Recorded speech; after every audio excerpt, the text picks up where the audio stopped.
Her hands trembled as the coldest man on the coast placed a notarized document in her lap. Not shackles, not a command. Freedom. "You belong to no one," he said to the gaping crowd. "Not even me." The room fell silent. Her mother turned pale. And Celine Vale, 20 years old, sold like an animal, suddenly realized the monster everyone feared might be the only man who had ever truly seen her. Stay with me to the end of this story. And leave a comment about the city you're viewing so I know how far my story has come. The silk felt like a lie against Celine's skin. She stood in the dim corner of the stone room they called a bridal chamber, staring at herself in a cracked mirror that belonged in a funeral home. The gown hung off her shoulders like something meant for a woman twice her size, twice her worth. Her mother had chosen it. Of course she had. White silk trimmed with lace that looked expensive from a distance but frayed up close, like everything else in Celine's life. Outside the door, voices murmured in tight clusters. She could hear boots scraping stone. Someone laughed, sharp and ugly. The whole town had come to watch her walk into the arms of a monster, Lucien Moretti. Even his name tasted like iron on her tongue. They said he buried men alive in his vineyards when they crossed him, that he owned half the coast through blood and blackmail, that politicians kissed his ring and cops looked the other way when his name came up. The stories piled on top of each other until the man underneath disappeared completely, replaced by something darker, something inevitable. And now Celine was supposed to marry him. She pressed her palms flat against the cold mirror and tried to breathe. Her chest felt too tight. The room smelled like mildew and old incense, and somewhere beneath that, her mother's cheap perfume still clung to the air like a stain. "Stop fidgeting," her mother had snapped an hour earlier, yanking the veil into place hard enough to pull Celine's hair. "You look like a corpse." Celine hadn't answered. What was there to say? That she felt like one? Her mother had stepped back, eyeing her the way someone might examine a horse before selling it. "He's paying good money for this. Don't embarrass me." Good money. That's what Celine was worth. That's what 20 years of her life boiled down to. A debt erased, a debt her mother had racked up at card tables and back alley betting rings, while Celine worked herself raw at the diner just to keep the lights on. The door creaked open behind her. "They're ready for you." Celine turned. A woman in a dark dress stood in the doorway, her face blank, professional. She didn't meet Celine's eyes. No one had all morning. They looked at her the way people looked at roadkill, quick, uncomfortable, and then away. Celine nodded and followed her out.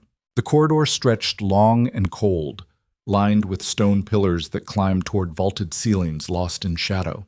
Candles flickered along the walls, casting unsteady light across the ancient stone. The building was centuries old, grand in the way that made you feel small, like you were trespassing somewhere meant for gods and kings. She could hear the crowd now, whispers rising and falling like a tide. Her hands shook. She curled them into fists and kept walking. The heavy wooden doors loomed ahead, tall enough to swallow her whole. Two men in black suits stood on either side, their faces hard and unreadable. One of them glanced at her, just once, and then pulled the door open. The sound hit her first. Hundreds of people packed into rows of wooden pews, their heads turning in unison as she stepped into view. The whispers swelled into a low roar, a wall of sound that pressed against her from all sides. She felt their eyes crawling over her like insects, judging, pitying, hungry for the spectacle. At the far end of the aisle, Lucien Moretti waited. He stood perfectly still, hands clasped in front of him, dressed in a black suit that looked like it cost more than her mother's house. His face was sharp, carved from something harder than bone. Dark hair swept back from a face that might have been handsome if it didn't look so cold. His eyes, pale gray, like winter fog, tracked her every step with the focus of a predator watching prey cross an open field. Celine forced herself to move, one foot in front of the other. The aisle stretched impossibly long. She could feel her mother somewhere in the crowd, probably smiling, probably relieved.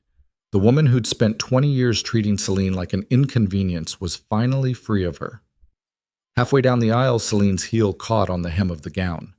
She stumbled. A ripple of laughter spread through the crowd. Her face burned. She steadied herself and kept walking, refusing to look down, refusing to let them see her break. When she finally reached the altar, Lucien extended his hand. She stared at it for a long moment. His fingers were long, scarred across the knuckles. A silver ring glinted on his thumb. She could feel the weight of the crowd pressing in behind her, waiting to see what she'd do. She took his hand. His grip was firm but not crushing, warm, almost careful.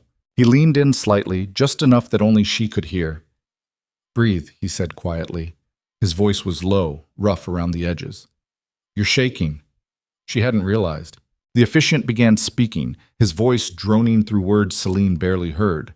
Something about vows and commitment and sanctity. She focused on the candles flickering on the altar, on the smell of wax and old wood, on anything except the fact that she was signing her life away to a man who could crush her without a second thought.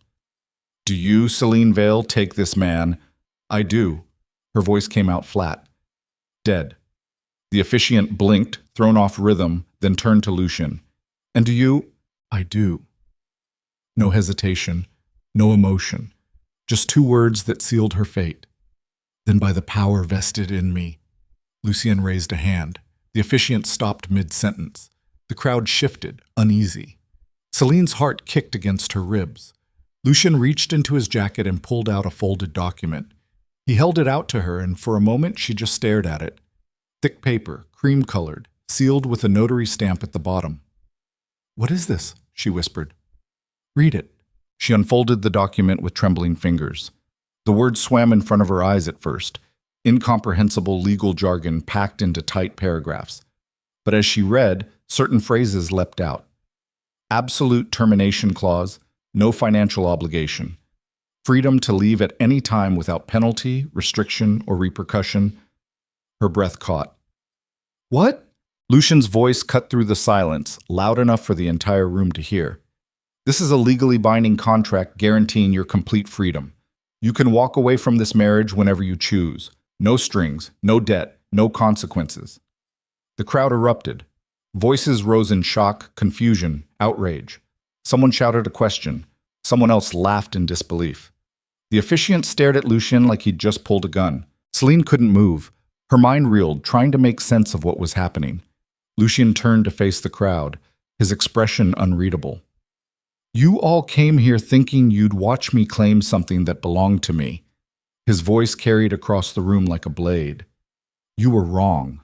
He looked back at Celine, and for the first time something shifted in his eyes, something almost human. "You belong to no one," he said quietly. "Not even me." The room fell silent. Celine's mother stood halfway down the aisle, her face twisted with fury. Her mouth opened and closed, but no sound came out. Around her, the townspeople stared, frozen in disbelief. Celine looked down at the contract in her hands. Her name was already signed at the bottom. Witnessed, notarized, legal, real. She didn't understand. This didn't make sense.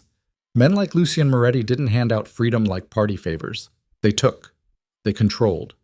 They consumed. But the paper in her hand said otherwise. "Why?" The words scraped out of her throat before she could stop it. Lucien didn't answer right away. He just looked at her, something unreadable moving behind his eyes. Then he leaned in close, his voice low enough that only she could hear. "Because no one should be owned." The officiant cleared his throat awkwardly. "Should I continue?" Lucien straightened. "We're done here." He turned and walked down the aisle without another word, cutting through the stunned crowd like a knife through fabric. People scattered out of his way, too shocked to do anything but stare. Celine stood frozen at the altar, the contract still clutched in her shaking hands. Someone grabbed her elbow. She flinched and spun around. Her mother stood there, eyes blazing, teeth bared. "What did you do?" "I didn't." "You stupid girl." Her mother's nails dug into Celine's arm. "Do you have any idea what you just cost me?" Celine yanked her arm free. "You sold me. You don't get to be angry." Her mother's hand flew up. The slap never landed. A man in a black suit appeared between them, his hand catching her mother's wrist mid-swing. He didn't say anything, just looked at her with the kind of flat, dangerous calm that made people back down fast. Her mother stumbled backward, face pale. The man released her wrist and gestured toward the exit. "Mr. Moretti is waiting." Celine glanced back at the crowd one last time. A sea of faces stared back, shocked, horrified, fascinated. She saw neighbors who'd known her since she was a child, saw the women who used to smile at her in the market, saw the men who looked right through her like she was glass. None of them moved to help. They never had. Celine turned and followed the man in the black suit out of the building. Outside, the sky had turned gray, heavy with the promise of rain. A black car idled at the curb, sleek and expensive. The back door stood open. Lucien sat inside, staring out the window. Celine hesitated. The man in the suit gestured toward the car. "Miss Vale." She climbed in. The door shut behind her with a soft, final click. The interior smelled like leather and something faintly citrus. Lucien didn't look at her. He just stared out the window as the driver pulled away from the curb, leaving the crowd and the building and Celine's entire life behind. For a long time, neither of them spoke. Celine pressed herself against the far door, the contract still clutched in her lap. Her mind raced. She didn't know where they were going, didn't know what came next, didn't know if she should thank him or run or scream. "You can ask," Lucien said finally. She jumped at the sound of his voice. He still didn't look at her. "You have questions. Ask them." "Why did you marry me?" "Because it was the only way to pull you out of the fire." "What fire?" Now he turned to look at her. His eyes were colder up close, like winter lakes. "Your mother was about to sell you to a man named Viktor Sokolov. Do you know who that is?" Selena shook her head. "Good. That means she hadn't told you yet." Lucien's jaw tightened. "Sokolov runs trafficking operations out of the eastern ports. He was willing to pay triple what your mother owed to take you off her hands, permanently." The air left Celine's lungs. "I found out 2 weeks ago," Lucien continued. "Marriage was the only legal shield strong enough to block the transaction. Once you're my wife, legally speaking, no one else can claim you. But the contract ensures you're not trading one cage for another." He looked away again. "You can leave whenever you want. I meant what I said." Celine stared at him. Her hands wouldn't stop shaking. "I don't understand. Why would you care?" Something flickered across his face. Pain, maybe. Or memory. "Because I know what it's like to watch someone get swallowed whole while everyone else looks the other way." He didn't elaborate. The car climbed out of the town, winding up into the hills. The buildings thinned out, replaced by rolling fields and stretches of wild grass. In the distance, mountains cut dark shapes against the gray sky. Celine pressed her forehead against the cold window. Everything felt surreal, like she'd stepped into someone else's life. After another long silence, Lucien spoke again. "There are rules." She looked at him. "You're free to go anywhere on the property. There are no locked doors except the ones you lock yourself. You have your own room, your own space. I won't come near you unless you ask me to. And if I want to leave, then you leave." "Just like that?" "Just like that." Celine searched his face for the lie, the trap, the catch. But all she saw was a man who looked exhausted in a way that had nothing to do with sleep. "I don't believe you," she said. "I know. You're a criminal." "Yes." "Everyone says you're dangerous." "I am." "Then why should I trust you?" Lucien finally met her eyes fully, and for a moment the cold mask slipped. Underneath, she saw something raw, something broken. "You shouldn't," he said quietly, "but you don't have to. The contract is real. Test it if you want. Walk out the front gate tomorrow. No one will stop you." The car turned off the main road onto a long private drive lined with cypress trees. In the distance, a sprawling estate appeared through the mist. Stone walls covered in ivy, tall windows glowing warm against the gloom, gardens stretching out in every direction. It looked like something out of a dream or a trap. The car rolled to a stop in front of the main entrance. Lucien climbed out first. A woman in a simple gray dress appeared on the steps, smiling warmly. "Welcome home, Mr. Moretti." "Rosa, this is Celine." He gestured toward the car. "She'll be staying in the East Wing. Make sure she has everything she needs." Rosa's smile widened. "Of course." Celine stepped out onto the gravel drive, still clutching the contract like a lifeline. The air smelled like rain and earth and something faintly sweet, flowers maybe. Rosa walked toward her, hands clasped. "Come, dear, let me show you to your room. You must be exhausted." Celine glanced back at Lucien. He stood with his hands in his pockets, watching her with that same unreadable expression. "Go," he said. I'll see you at dinner, or I won't. It's your choice. Rosa gently touched Celine's elbow, guiding her toward the entrance. Inside, the estate opened up into a world Celine had only seen in magazines. High ceilings, polished floors, sunlight streaming through tall windows, even though the sky outside was gray. Everything felt warm, lived in, real. Rosa led her up a wide staircase and down a long hallway lined with paintings. The east wing is quieter, she explained. More private. Mr. Moretti thought you'd appreciate the space. She pushed open a door at the end of the hall. The room beyond took Celine's breath away. Tall windows overlooked gardens that seemed to stretch forever. A large bed sat against one wall covered in soft white linens. A desk. A sitting area with a fireplace. Fresh flowers on the dresser. And on the nightstand, a small silver dish holding 3 keys. Rosa followed her gaze. Front gate, side entrance, your bedroom door. She smiled gently. You're not a prisoner here, Miss Vale. You're a guest. Celine picked up the keys with trembling fingers. They were real, solid, heavy. I'll leave you to rest, Rosa said, moving toward the door. If you need anything, just ring the bell by the bed. Dinner is at 7, but there's no pressure. You can eat in your room if you prefer. She left, closing the door softly behind her. Celine stood alone in the middle of the room, keys in one hand, contract in the other. She walked to the window and looked out over the gardens. Beyond them, she could see vineyards rolling across the hills, row after row disappearing into the mist. It was beautiful. It felt like a lie. She tested the bedroom door. It opened smoothly, no lock from the outside. She walked back down the hallway, past the paintings, down the stairs. No one stopped her. No one even looked at her twice. She found the front entrance and stepped outside. The gravel crunched under her feet.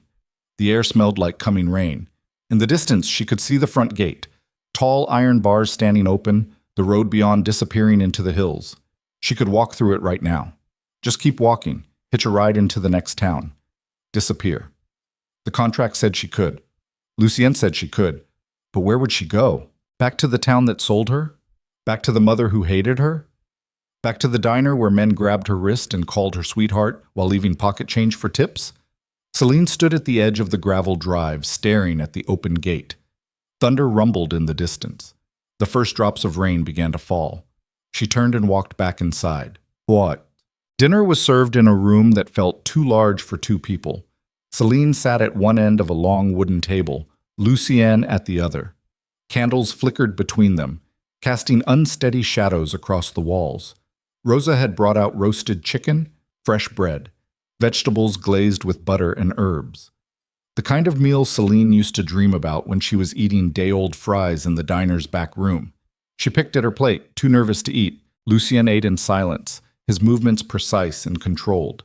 He didn't look at her, didn't try to make conversation, just ate his meal like she wasn't there. It should have been a relief. Instead, it felt like sitting across from a ghost. Finally, Celine set down her fork. How long have you known about my mother? Lucien paused, knife halfway through a piece of chicken. 6 months. And you've been planning this the whole time? Yes. Why didn't you just, pay off her debts? Why go through all this? He set down his knife carefully. Because paying off her debts wouldn't have solved anything. She would have racked up new ones. Sold you to someone else. The cycle doesn't end unless you remove the person from the equation entirely. So you removed me? Yes. Celine laughed, sharp and bitter. You make it sound like I'm a chess piece. You were. He finally looked at her, but not to me. The candles flickered. Then what am I to you? Lucien was quiet for a long time. When he finally spoke, his voice was softer. Someone who deserved better than what the world gave her. Celine didn't know what to say to that. She stood abruptly, her chair scraping against the floor. I'm tired. Of course. She walked toward the door, then stopped. You said you know what it's like, to watch someone get swallowed whole. Lucien's jaw tightened. Who were you talking about? For a moment she thought he wouldn't answer. Then, my sister. The words hung in the air between them. Celine waited, but he didn't elaborate. Just picked up his fork and went back to his meal, the conversation clearly over. She left him there, alone in the candlelight. Hishk. The days blurred together after that. Celine woke each morning to sunlight streaming through the tall windows. She ate breakfast alone in her room, fresh pastries, fruit, coffee that actually tasted good. Rosa checked on her daily, always warm, always kind, never intrusive. Celine explored the estate slowly, carefully, like a prisoner testing the bars of a cage that claimed to have no lock. She found the library first, floor-to-ceiling shelves packed with books in half a dozen languages. Leather chairs. A fireplace that Rosa lit every evening. She spent hours curled up in one of those chairs, reading everything she could get her hands on. She found the gardens next. Sprawling, wild, beautiful. Jasmine climbed the stone walls. Roses bloomed in impossible colors. Paths wound through the greenery, leading to hidden benches and fountains where water sang softly over stone. She found the vineyards beyond that, rows of grapevines stretching across the hills like something out of a painting. Workers moved between the rows, laughing and calling to each other. They waved at her when she walked past, friendly and unbothered. No one treated her like a prisoner. No one treated her like property. It felt wrong. Too easy. Like any moment, the trap would spring shut, but it never did. She tested the keys Rosa had given her. Every door opened. Every gate swung wide. She walked all the way down the long drive to the main road one afternoon just to see if anyone would stop her. No one did. She stood at the edge of the property, staring at the road that led back to town. Then she turned around and walked back. 2 weeks in, she ran into Lucien in the library. She'd thought the room was empty. It was late, past midnight, and she couldn't sleep. The nightmares had followed her from her mother's house, dreams of hands grabbing her, voices shouting, doors slamming shut. She'd come downstairs looking for something to distract herself. Lucien sat in one of the leather chairs by the fire, a book open on his lap.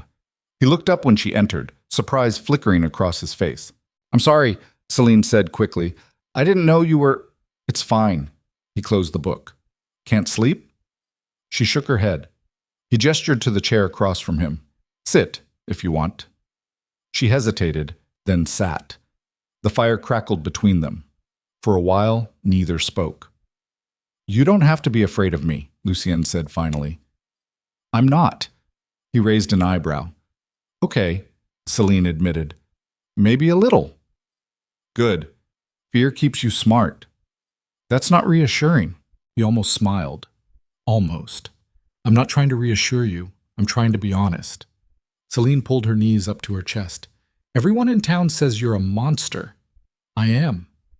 "Stop saying that." "Why? It's true." "Because monsters don't—" She trailed off, gesturing vaguely around the room. "They don't do this." "You'd be surprised what monsters do when they're trying to quiet their ghosts." Celine studied him across the firelight. He looked different like this, tired, human, almost vulnerable. The hard edges softened by shadow. "Your sister," she said quietly. "What happened to her?" His jaw tightened. "You don't have to—" "She was 16. His voice came out flat, carefully controlled. "Our father used to—" He stopped. Started again. "He was a drunk, violent. Our mother left when we were kids. It was just the three of us, me, my sister, and him." Celine's chest tightened. "I tried to protect her. I did everything I could, but I was barely 18, working 2 jobs just to keep food on the table. I couldn't be there all the time." He stared into the fire. "One night, I came home and found her in the bathtub. She'd—" He didn't finish the sentence. He didn't have to. "Lucien, I buried my father 2 days later." His voice turned to ice. "They ruled it self-defense. It wasn't. The fire popped. Sparks drifted up toward the dark ceiling. That's when people started being afraid of me," he continued, "and I realized fear was more useful than love. Fear kept people away.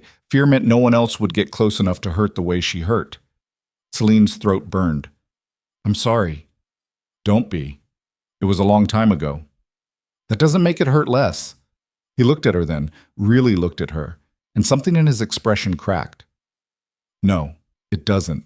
They sat in silence for a long time after that, 2 broken people held together by firelight and shared scars. When Celine finally stood to leave, Lucien spoke again.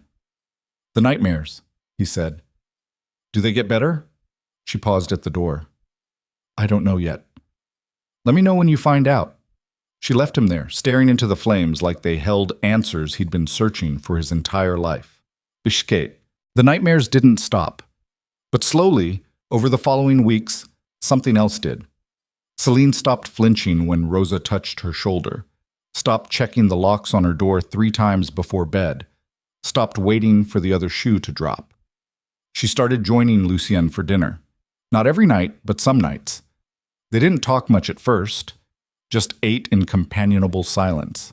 But gradually, conversations grew, small things.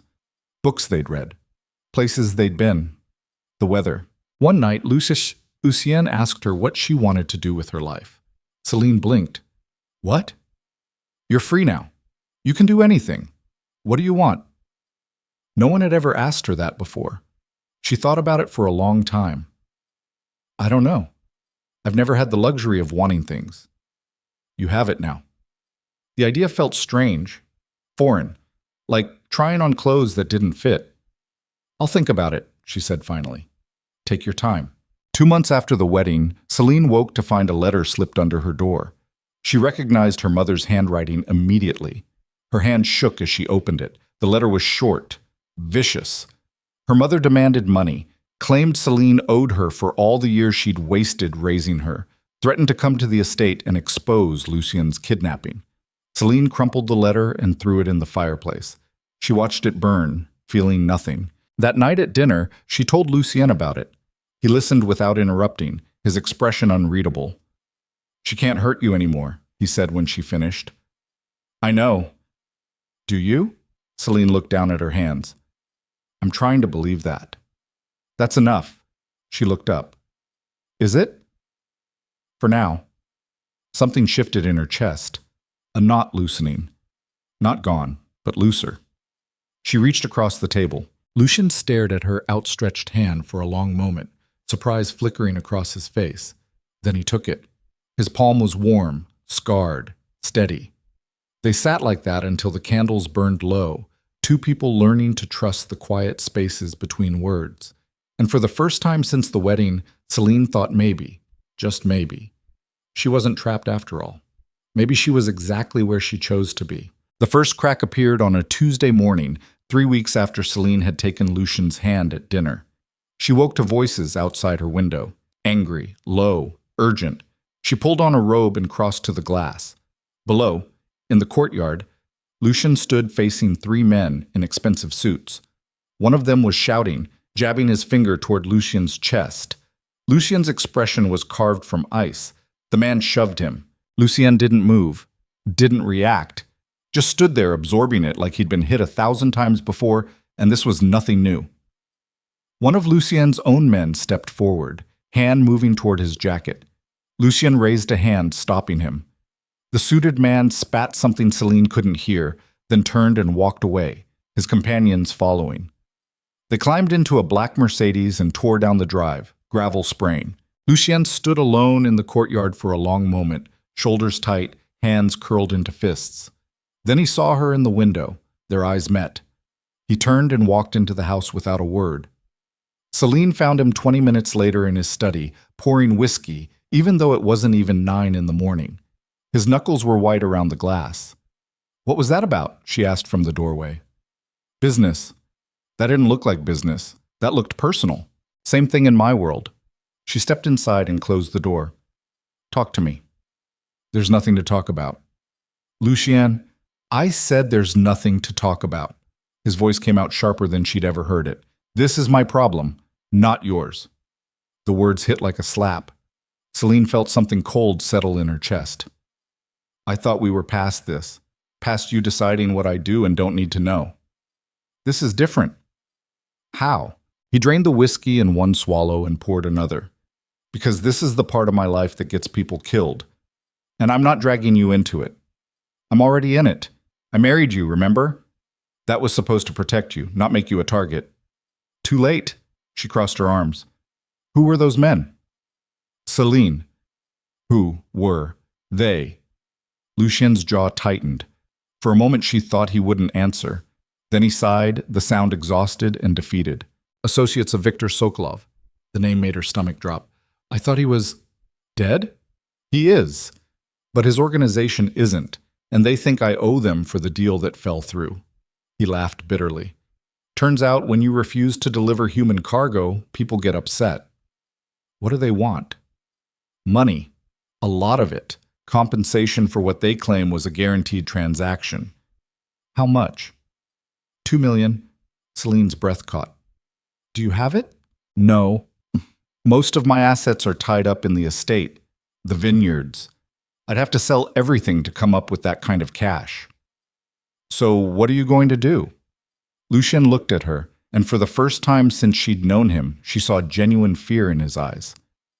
I don't know. Roomed out. The threats started 3 days later. Celine was in the garden when Rosa found her, face pale, holding an envelope. This was left at the gate. Inside was a photograph. Celine stared at it, her hands starting to shake. It was her. Walking through town the previous week, the angle suggested someone had followed her, photographed her without her knowledge. On the back, written in neat block letters, "Pretty wife, shame if something happened." Rosa took the photo from her trembling hands. I'm doubling security. No one goes anywhere alone. This is because of me. Celine's voice came out barely above a whisper. Because Lucien wouldn't sell me. This is because Victor's people are vultures picking at a corpse. They're looking for any leverage they can find. I'm the leverage. Rosa didn't deny it. That night, Celine couldn't eat, couldn't sleep. She paced her room like a caged animal, the photograph's image burned into her brain. Someone had been watching her, following her, close enough to take that picture, close enough to do worse. Around midnight, she heard footsteps in the hallway. A soft knock. It's me, Lucien said through the door. She opened it. He stood there in the dim light, still dressed, dark circles under his eyes. He looked like he hadn't slept in days. Can I come in? She stepped aside. Lucien walked to the window and stared out at the dark gardens. I'm going to fix this. How? I have people looking into Victor's organization, finding weak points, someone I can leverage. And if there aren't any, there are always weak points. You just have to know where to look. Celine crossed to stand beside him. What if looking gets you killed?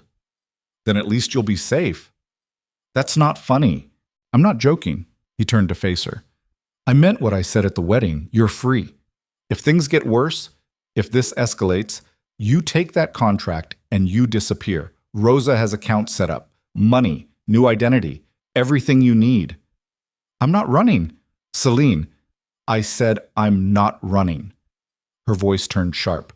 I spent my entire life running from my mother, from poverty, from fear. I'm not doing it anymore. This is different. These people don't make threats for show. They follow through. Then we follow through first. Lucien stared at her. What are you saying? I'm saying we find them before they find us. We take the fight to them instead of waiting for them to come here. That's insane. So is sitting around waiting to die. You don't understand what you're asking for. These aren't street thugs. They're professionals, trained killers. Then we get professionals too. She grabbed his arm. You have resources, connections. Use them. I can't put you in that kind of danger. You don't get to decide that anymore. We're in this together, remember? That was the deal. Lucien's expression cracked. He pulled her close, burying his face in her hair. She could feel him shaking. I can't lose you, he whispered. I can't go through that again. Then don't lose me. Fight with me, not for me. He pulled back just enough to look at her.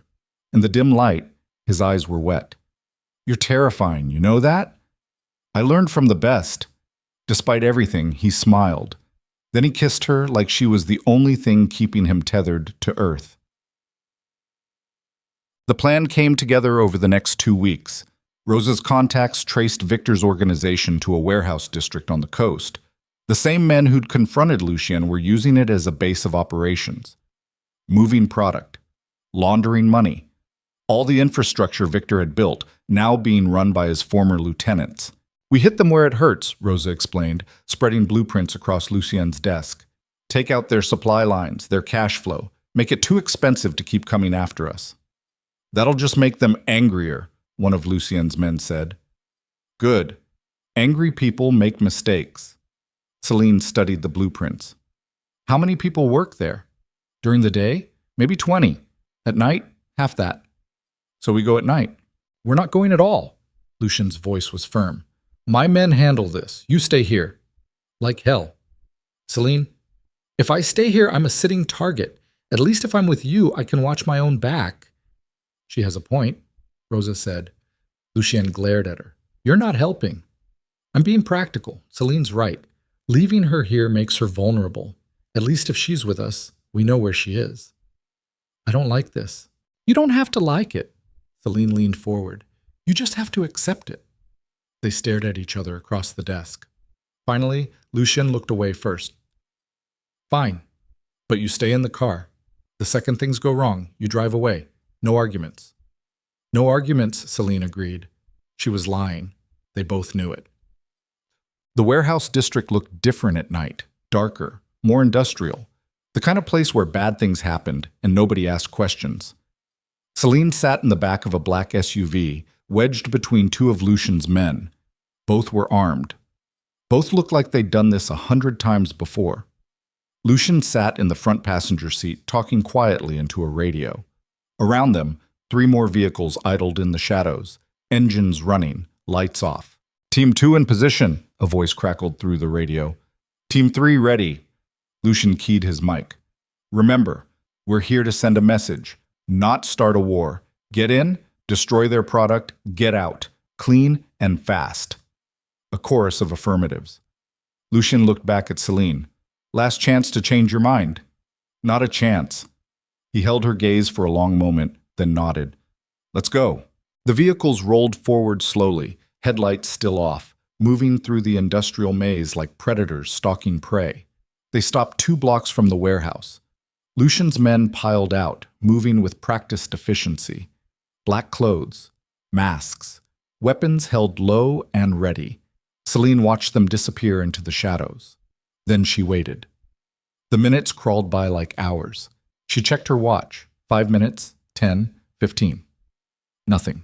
She was starting to think something had gone wrong when she heard it. Gunfire. Sharp, rapid, too much. The driver swore and grabbed his radio. Team 1, report, Team 1. An explosion rocked the night. Orange light bloomed in the distance, followed by a mushroom cloud of black smoke. That's not ours, the driver said, voice tight. Celine's heart hammered against her ribs. What does that mean?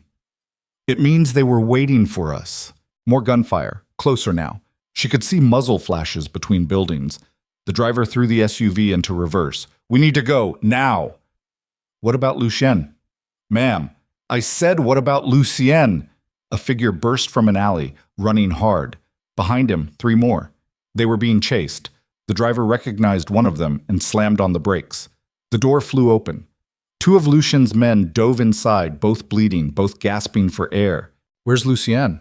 Celine grabbed one of them. Where is he? Pinned down, east side. They had twice as many men as we thought. We have to go back. Are you insane? We go back, we're all dead. Celine looked at the driver. Turn around. Miss Vale. I said turn around. The driver's hands tightened on the wheel. For a moment, she thought he'd refuse. Then he spun the wheel hard. The SUV careened back toward the warehouse, tires screaming. They rounded a corner and nearly hit a man stumbling into the road. The driver slammed on the brakes. The man looked up, face covered in blood. Lucien. Celine threw open the door and grabbed him, hauling him inside with strength she didn't know she had. Bullets punched through the rear window, showering them with glass. Drive! Someone screamed. The SUV lurched forward. Celine pressed her hands against Lucien's chest, trying to find the source of all the blood. His shirt was soaked, his breathing ragged. Where are you hit? Shoulder? Maybe ribs, I don't know. Stay with me. Wasn't planning on leaving.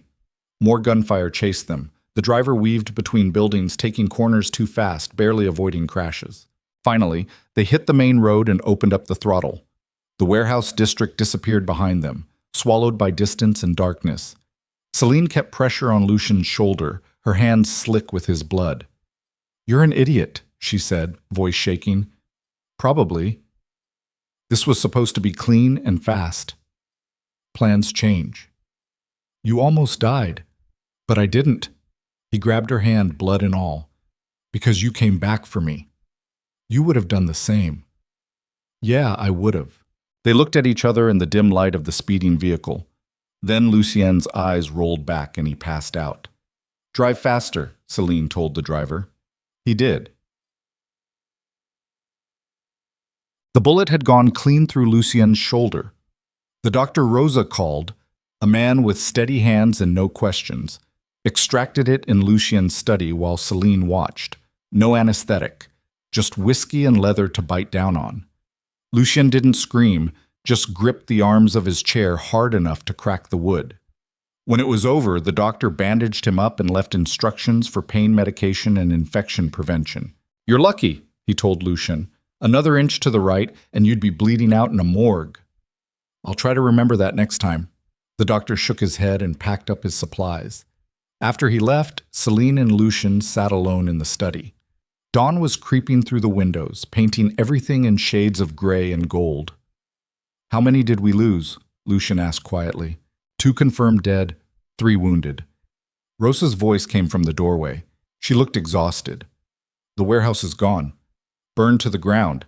Victor's people got out, but their entire operation in that district is finished. So we won. We survived. That's not the same thing. Lucien leaned back in his chair, wincing. No, I suppose it's not. Rosa looked between them. They'll retaliate. You know that, right? This isn't over. I know. And next time they won't be subtle. I know that too. Rosa nodded and left them alone. Celine stood at the window watching the sunrise. Her hands were still stained with Lucien's blood. She hadn't had time to wash them. You should have stayed in the car, Lucien said. You should have listened when I said I wouldn't. You could have been killed. So could you. That's different. Why? Because you're used to it? She turned to face him. Because you've spent so long being afraid that dying feels normal? He didn't answer. I'm tired of being afraid, Celine said quietly. Tired of letting fear make my decisions. My mother spent her entire life afraid. Afraid of poverty, of judgment, of being alone. And look where it got her. You're nothing like your mother. No, I'm not. Because I'm choosing to fight instead of run. She crossed to him and knelt beside his chair. But I can't fight alone, and neither can you. Lucien's hand came up, cupping her face. His thumb traced her cheekbone, leaving a smear of blood. What are we doing? He asked. Really? Surviving. That's not enough. Then what do you want? He stared at her for a long moment, something raw and desperate moving behind his eyes. I want to wake up tomorrow and not wonder if someone's going to put a bullet through my window. I want to walk through my own vineyards without checking corners for ambushes. I want... He stopped, started again. I want a life that's mine, not my father's, not Victor's, mine. Then take it. It's not that simple. Why not? Because the life I want died with my sister. Because I'm so far into this darkness, I can't see the way out anymore.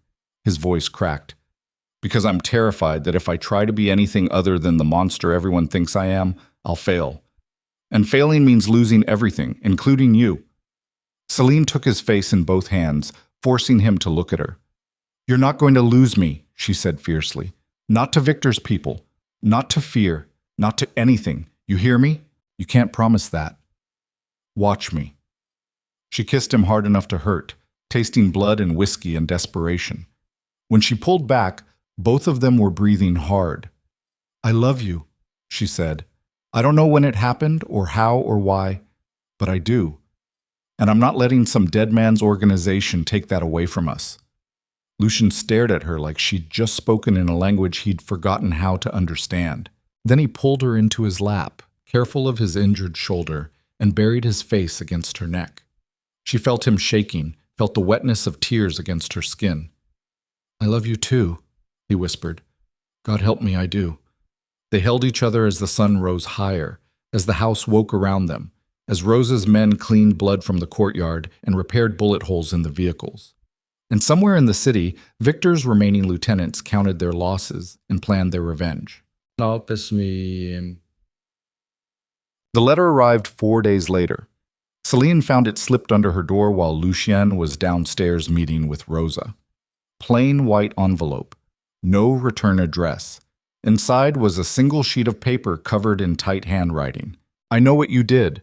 I know you went to the warehouse. I know you pulled the trigger yourself, even though everyone says you stayed in the car. I saw you.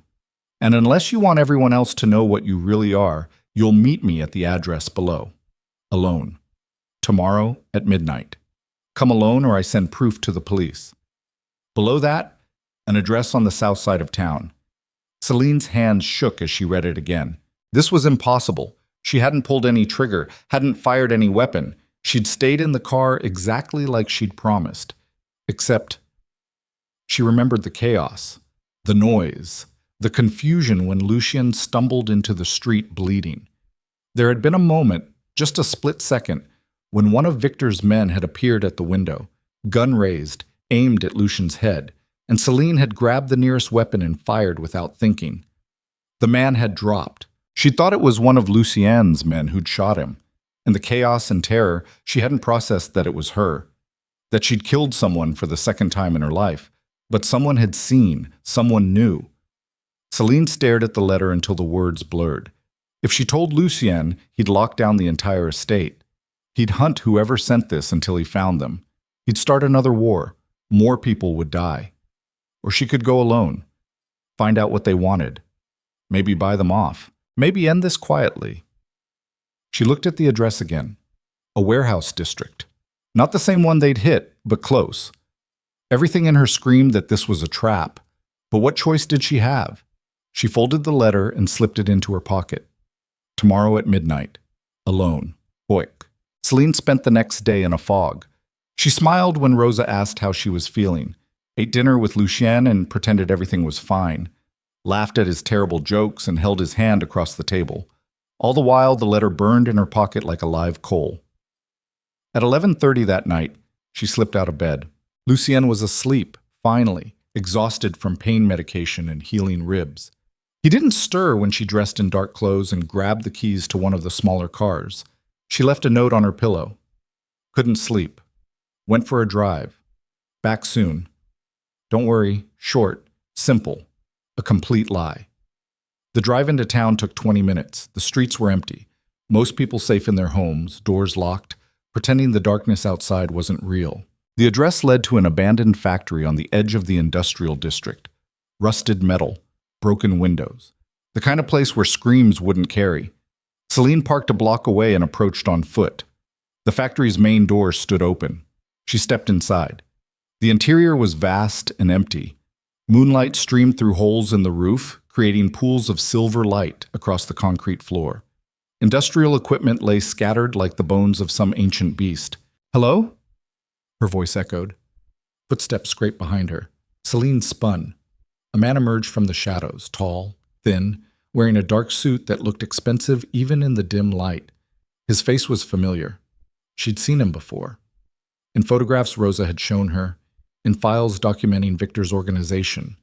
This was Anton Volkov, Victor's right hand, the man who'd taken over after Victor's death. "Miss Vale." His accent was thick, Eastern European. "Thank you for coming. You said you had proof." "I do." He pulled out a phone and turned it toward her. The screen showed grainy security footage, the warehouse, the chaos. And there, clear as day, Celine raising a gun and shooting Victor's man point blank. Her stomach dropped. "Where did you get this?"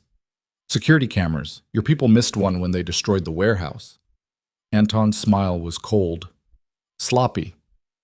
"What do you want?" "The same thing Victor wanted. What you owe us." "I don't owe you anything." "Your husband does. 2 million, plus interest for the trouble you've caused." "He doesn't have it." "Then he'll find it. Or," Anton gestured to the phone, "this goes to every news outlet in the state. Your face, your crime, murder caught on camera. How long do you think before the police come for you?" Celine's mind raced. She was trapped. Completely and utterly trapped. "I need time." "You have 1 week." "That's not enough." "1 week, Miss Vale? Or you'll be spending the rest of your life in prison." He pocketed the phone. "I suggest you convince your husband to liquidate his assets. Quickly. He turned to leave. Wait. Anton paused. Celine's hand moved to her pocket, closed around the small pistol she'd taken from Lucien's desk, the one she'd hidden under her jacket. What if I just shoot you? She asked quietly. Take your phone. End this right now. Anton looked at her with something that might have been respect. You could try, but I'm not alone. He gestured to the shadows. 4 men stepped into the moonlight, all armed, all watching her with dead eyes. And even if you killed us all, Anton continued, the footage is already backed up, sent to people who'll release it if anything happens to me. He smiled. You lose, Miss Vale. Accept it. Pay what you owe, or face the consequences. He walked away, his men following, swallowed by the darkness. Celine stood alone in the abandoned factory, hand still gripping the gun, heart hammering so hard she thought her ribs might crack. She'd come here trying to end this quietly.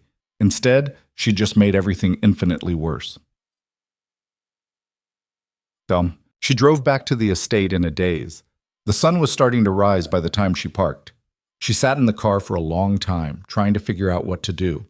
How to tell Lucien, how to explain that her attempt to protect him had just painted an even bigger target on both their backs. When she finally walked inside, Lucien was waiting in the foyer. He held her note in his hand. His face was pale, furious, terrified. Where were you? Celine opened her mouth to lie, then stopped. No more lies. That's what they'd promised each other. I got a letter, she said quietly. From Victor's people. His expression went from furious to deadly calm in an instant. What kind of letter? She pulled out the envelope and handed it to him. Lucien read it, his jaw tightening with each word. You went alone. I had to. You had to? His voice turned sharp. You had to walk into an obvious trap without telling me. I was trying to protect you. By getting yourself killed? By ending this before more people died? They stared at each other across the foyer, both breathing hard. Did it work? Lucien asked finally. Did you end it? Celine's throat burned. No. What do they want? 2 million, 1 week. Lucien's expression cracked. He turned away, running his hands through his hair. We don't have it. Even if I sold everything tomorrow, I couldn't raise that kind of cash in a week. I know. And if we don't pay, they release the footage, I go to prison. Lucien turned back to her, his eyes desperate. What footage? Celine told him everything. The warehouse, the man at the window, the gun in her hand. When she finished, Lucien looked like someone had punched him in the chest. You killed someone for me. I killed someone who was about to kill you. That's the same thing. No, it's not. He crossed to her and pulled her close, so tight she could barely breathe. I'm sorry, he whispered. I'm so sorry I put you in that position. You didn't. I made my own choice. Because of me. Because I love you.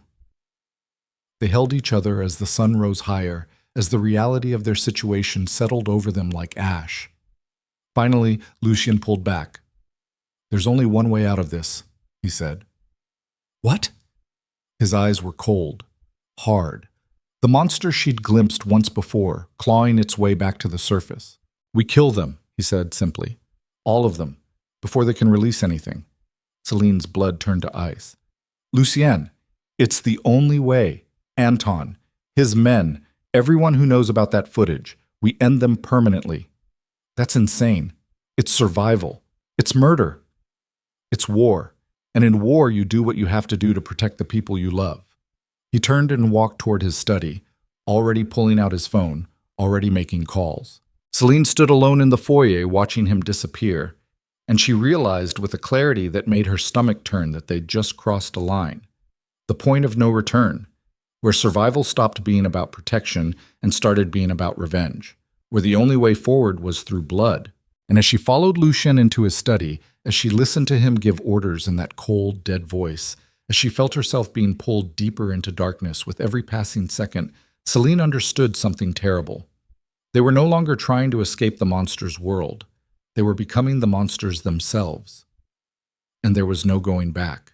The festival came to town on the first Saturday of spring, like it did every year. A burst of color and noise that transformed the gray plaza into something almost magical. White tents lined the square. Vendors hawked fresh bread and honey wine. Children ran between the stalls, shrieking with laughter. Music drifted from somewhere near the fountain, fiddles and drums weaving together into something wild and joyful. Celine stood at the bedroom window watching the distant lights flicker against the darkening sky. She could hear the music even from here, faint but insistent, calling her back to a place she'd spent 3 months trying to forget. Behind her, the door creaked open. She didn't turn around.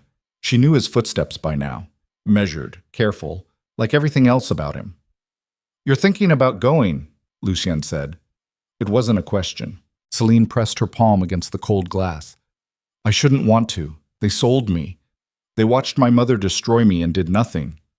But you still want to go?" "Yes." Silence settled between them. She could feel him standing there, waiting. "I'm tired of hiding," she said finally. "Tired of letting them make me ashamed of something I didn't do wrong. They'll tear you apart. Let them try." She turned to face him. Lucie stood in the doorway, still dressed in the dark shirt and slacks he wore when working in his study. His face was unreadable as always, but something moved behind his eyes. Concern, maybe, or fear. "I'll go with you," he said. "You don't have to." "I know. I will anyway." Celine searched his face. 3 months ago, this man had been a stranger, a monster from bedtime stories. Now he was something else entirely, something she didn't have words for yet. "Thank you," she said quietly. He nodded once and left without another word. They arrived at the festival just after sunset. The black car rolled to a stop at the edge of the plaza, and for a moment Celine just sat there staring out at the crowd. Hundreds of people moved between the tents, laughing and drinking and dancing. The same people who'd watched her walk down the aisle 3 months ago like she was cattle being led to slaughter. Her hands shook. Lucien's voice cut through her spiraling thoughts. "We can leave. Right now. No one will know we were here." She looked at him. He sat perfectly still, watching her with that same careful intensity he always did. Like she was something fragile he was afraid of breaking. "No," she said. "I'm done running." She opened the door before she could change her mind. The noise hit her first, music and laughter and voices all tangled together into a roar. Then the smell. Roasted meat and wood smoke and spilled wine. The crowd surged around her, bodies pressed close, too close. Lucien appeared at her side, his hand settling against the small of her back. Not possessive, just present. They walked into the plaza together. The reaction was immediate. Conversations died mid-sentence. People turned to stare. The music stuttered and fell silent. Within seconds, a hush spread through the crowd like poison in water. Celine kept her head high and kept walking. Whispers rose in their wake. She caught fragments. "That's her. Can't believe she came back. Look at her, acting like she owns the place. Who does she think she is?" Someone laughed, sharp, cruel. Celine's nails bit into her palms. She focused on putting one foot in front of the other, on breathing, on not letting them see her flinch. They reached the fountain at the center of the plaza. Lucien guided her toward a quieter corner near one of the vendor stalls. An old woman selling flowers looked up, recognition flashing across her face. She opened her mouth to speak, then saw Lucien and thought better of it. "Wine," Lucien said quietly, gesturing to a vendor nearby. The man poured 2 glasses with trembling hands and refused payment. Celine took hers and drank half of it in one swallow. The wine burned going down, cheap and sour, but she didn't care. "You're doing fine," Lucien murmured. "I feel like I'm going to throw up." "That's normal." "How would you know?" He almost smiled. "Because I feel the same way every time I walk into a room full of people who want me dead." Despite everything, Celine laughed. Short, bitter, but real. The music started up again, hesitant at first, then louder. People began moving, talking, pretending they hadn't just spent 5 minutes staring. But Celine could still feel their eyes on her, crawling, judging. She was about to suggest they leave when a voice cut through the noise like broken glass. "Well, well, look who decided to show her face." Celine's blood turned to ice. She turned slowly. Her mother stood 20 feet away, swaying slightly on her feet. Her dress was wrinkled, her hair a mess. A wine bottle dangled from one hand. Even from here, Celine could smell the alcohol rolling off her in waves. The crowd shifted, sensing blood. Her mother took a lurching step forward. "My daughter! The whore who sold herself to a criminal. The plaza fell silent again. Celine's face burned. She wanted to run, wanted to disappear, wanted the ground to open up and swallow her whole. Instead, she stayed exactly where she was. "Go home, Mother," she said quietly. "You're drunk." "I'm drunk?" Her mother's laugh was shrill, unhinged. "At least I'm not spreading my legs for a monster." Someone in the crowd gasped. Lucian's hand tightened against Celine's back. She could feel the tension radiating off him like heat, could sense the violence coiled beneath his careful control. "Don't," she whispered. Her mother stumbled closer, emboldened by the crowd. "You think you're better than me now? You think because you're living in that big house, wearing fancy dresses, you're not the same worthless piece of trash you've always been?" Each word landed like a fist. "You were a mistake from the day you were born," her mother spat. "A burden, an embarrassment. I gave you 20 years of my life, and this is how you repay me? By running off with the first monster who'd take you?" The crowd watched in rapt silence. This was what they'd come for. This was the show. Celine felt something crack inside her chest. All the fear, all the shame, all the years of swallowing her voice and making herself small. It all came roaring up at once, a tidal wave she couldn't hold back anymore. "You sold me." Her voice came out low, deadly. "You racked up debts you couldn't pay and sold me like livestock to cover them." Her mother's face twisted. "I gave you a roof over your head."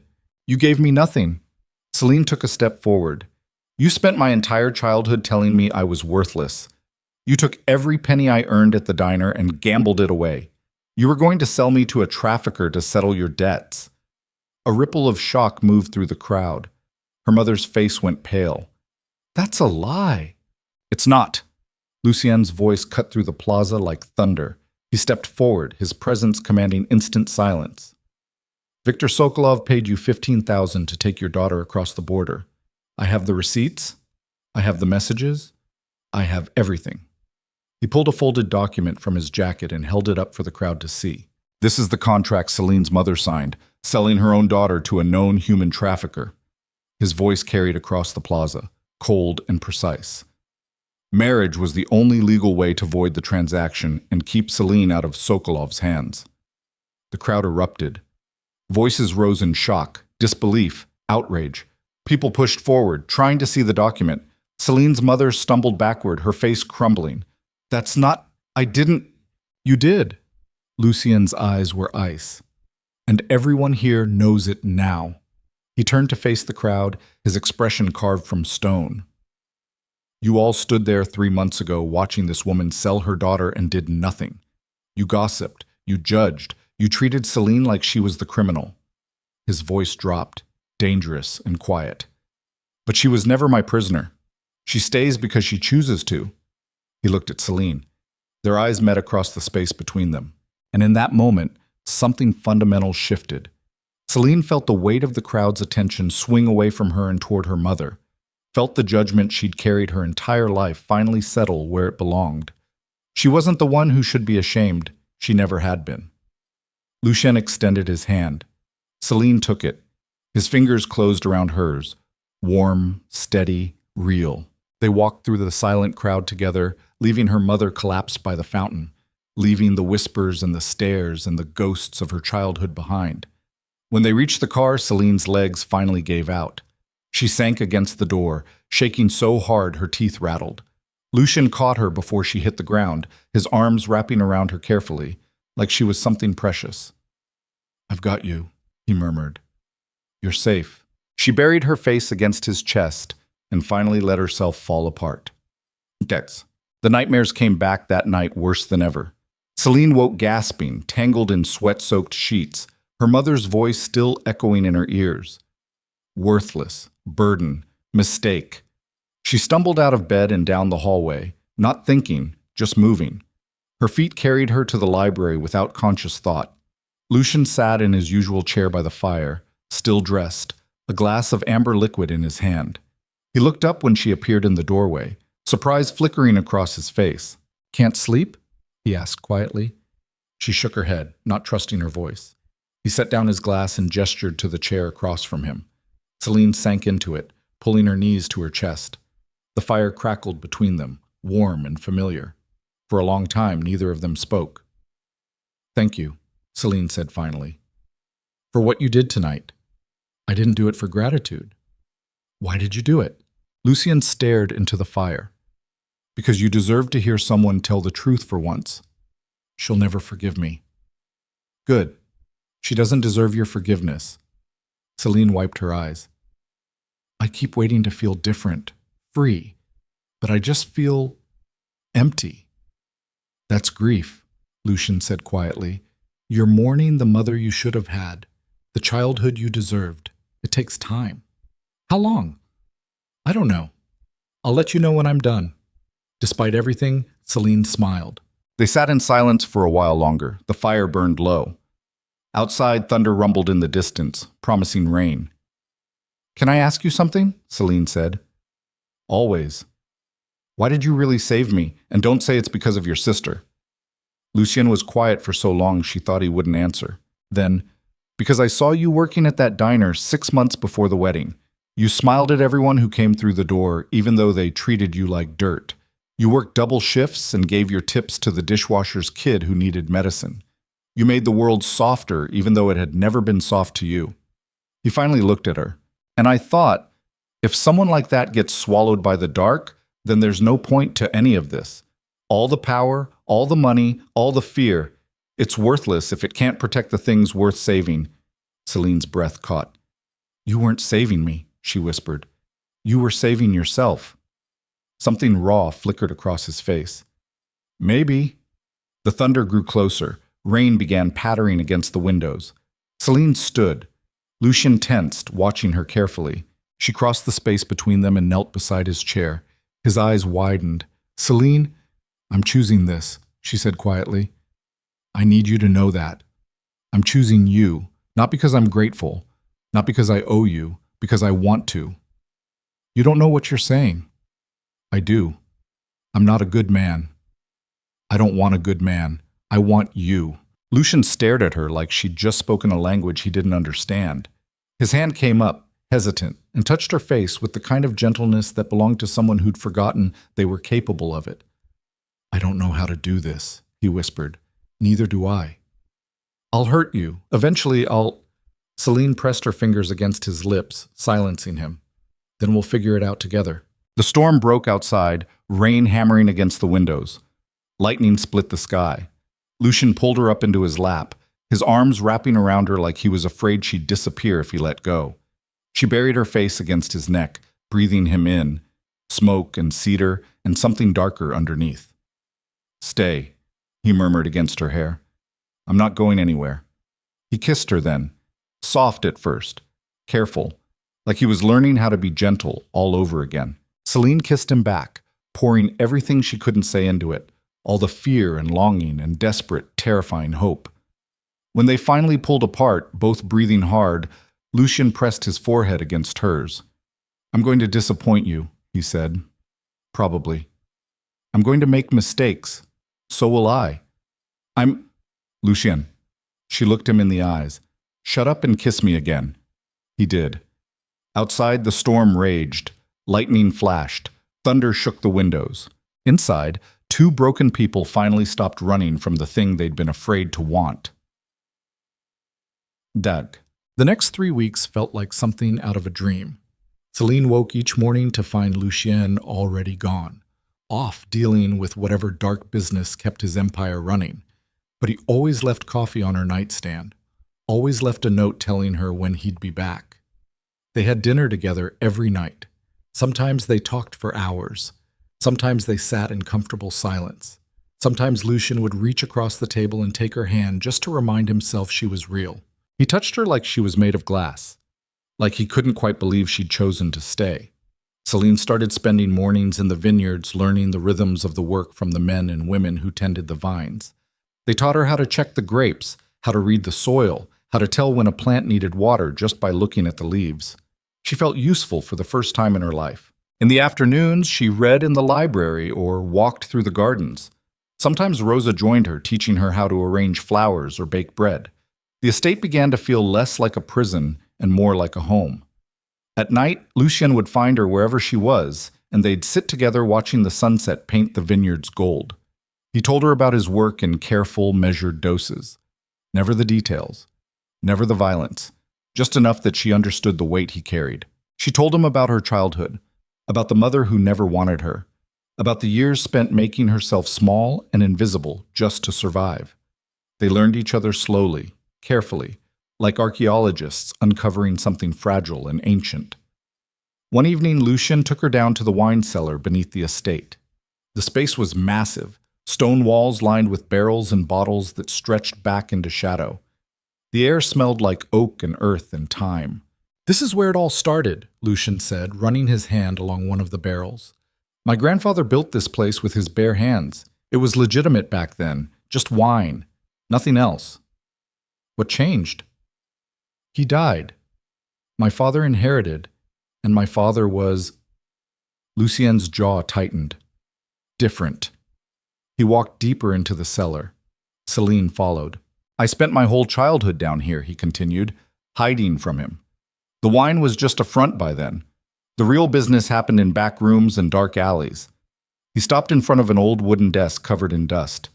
"When my sister died, I swore I'd burn it all down. Every piece of what my father built." He looked at her. "But then I realized the empire was the only thing keeping me alive, the fear, the power. Without it, I was just human," Celine finished quietly. "Weak. That's not the same thing?" Lucien laughed, bitter and sharp. "In my world, it is." Celine stepped closer. "Then maybe you need a different world." He stared at her for a long moment, something unreadable moving behind his eyes. Then he kissed her. It was different this time. Harder, more desperate, like he was trying to convince himself she was real. His hands tangled in her hair, her back hit the stone wall. The world narrowed down to his mouth, his hands, the sound of her own ragged breathing. When they finally broke apart, both gasping, Lucien pressed his forehead against hers. "I don't deserve you," he whispered. "Stop saying that." "It's true." "I don't care." He pulled back just enough to look at her. "You should." "Well, I don't." She grabbed his face between her hands. "You pulled me out of hell. You gave me freedom. You see me. The real me. Not the broken thing my mother tried to make me into." Her voice cracked. "So no, you don't get to decide you're not good enough. I already chose, and I'm not changing my mind." Something in Lucien's expression shattered. He kissed her again, softer this time, reverent, like he was memorizing the shape of her mouth. They stayed in the cellar for hours after that, talking in the dark about futures they were both afraid to want. Each kit. The knock came 3 days later. Celine was in the garden cutting roses when she heard the commotion at the front gate. Raised voices, car doors slamming, the sound of boots on gravel. She straightened, thorns forgotten, and hurried toward the house. Rosa met her at the door, her face pale. "What's happening?" "Men," Rosa said quickly. "At least a dozen. They're demanding to see Mr. Moretti." "Who are they?" "I don't know, but they have guns." Celine's blood ran cold. She pushed past Rosa and ran through the house toward Lucien's study. The door stood open. Inside, Lucien stood behind his desk, his phone pressed to his ear, his expression carved from ice. He saw her and shook his head sharply. A warning. Celine ignored it and stepped inside. Lucien ended the call. "You need to leave. Now." "What's going on?" "Celine, tell me." He looked at her for a long moment, something like fear flickering across his face. Then he sighed. "Viktor Sokolov is here." The name hit her like a punch to the gut. The trafficker, the man her mother had sold her to. "Why?" she whispered. Lucien's jaw tightened. "Because I took something that belonged to him. I never belonged to him. He doesn't see it that way." Footsteps echoed in the hallway outside. Heavy. Multiple people. Lucien moved around the desk, positioning himself between Celine and the door. His hand disappeared beneath his jacket, emerging with a gun she hadn't known he carried. "When they come through that door," he said quietly, "you run. There's a passage behind the bookshelf on the left. It leads to the vineyards. Don't stop. Don't look back. Just run." "I'm not leaving you."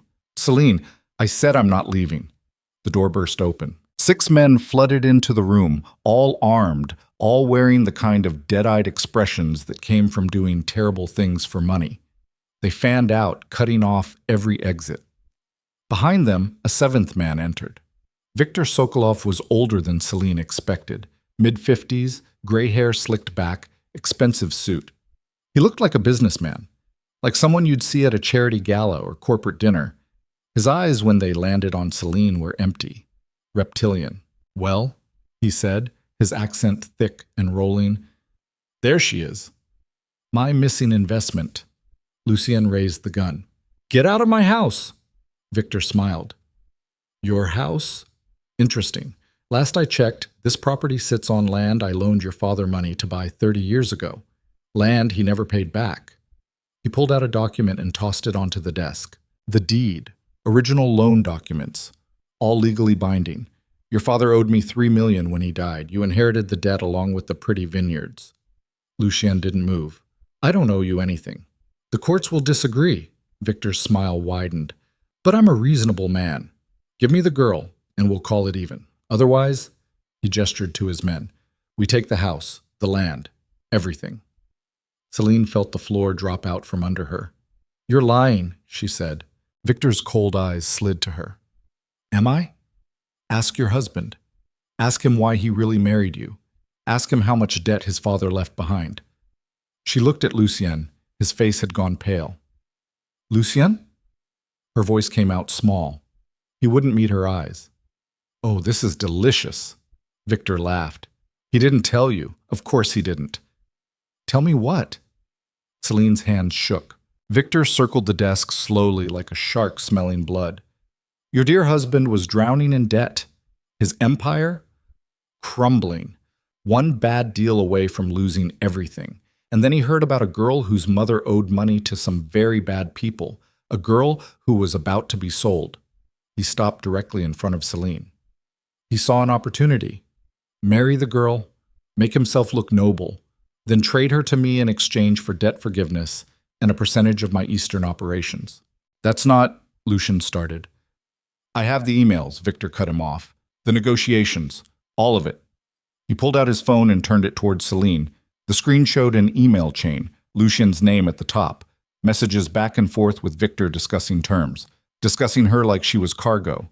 "The girl will be delivered within 6 months. Need time to establish legitimacy. Can't look like coercion." The words blurred together. Celine's vision tunneled. "No?" The word came out barely audible. Lucien stepped toward her. "Celine, let me explain. Don't touch me." She stumbled backward. "It's not what you think. You planned this." Her voice cracked. "The whole time, the contract, the freedom, She couldn't say it. Couldn't force the word love past her lips because it felt like swallowing glass. "I changed my mind," Lucien said desperately. "The emails are from before I knew you, Before you what? Before you decided you'd rather keep me for yourself?" The words came out venomous. "How generous." Victor clapped slowly. "Bravo. Such drama. But we're wasting time." He gestured to his men. "Take the girl." 2 of them moved toward Celine. Lucien swung the gun toward them. "I'll kill anyone who touches her." "No, you won't." Victor's voice was calm, almost bored. "Because if you pull that trigger, every cop in 3 counties will be here within the hour.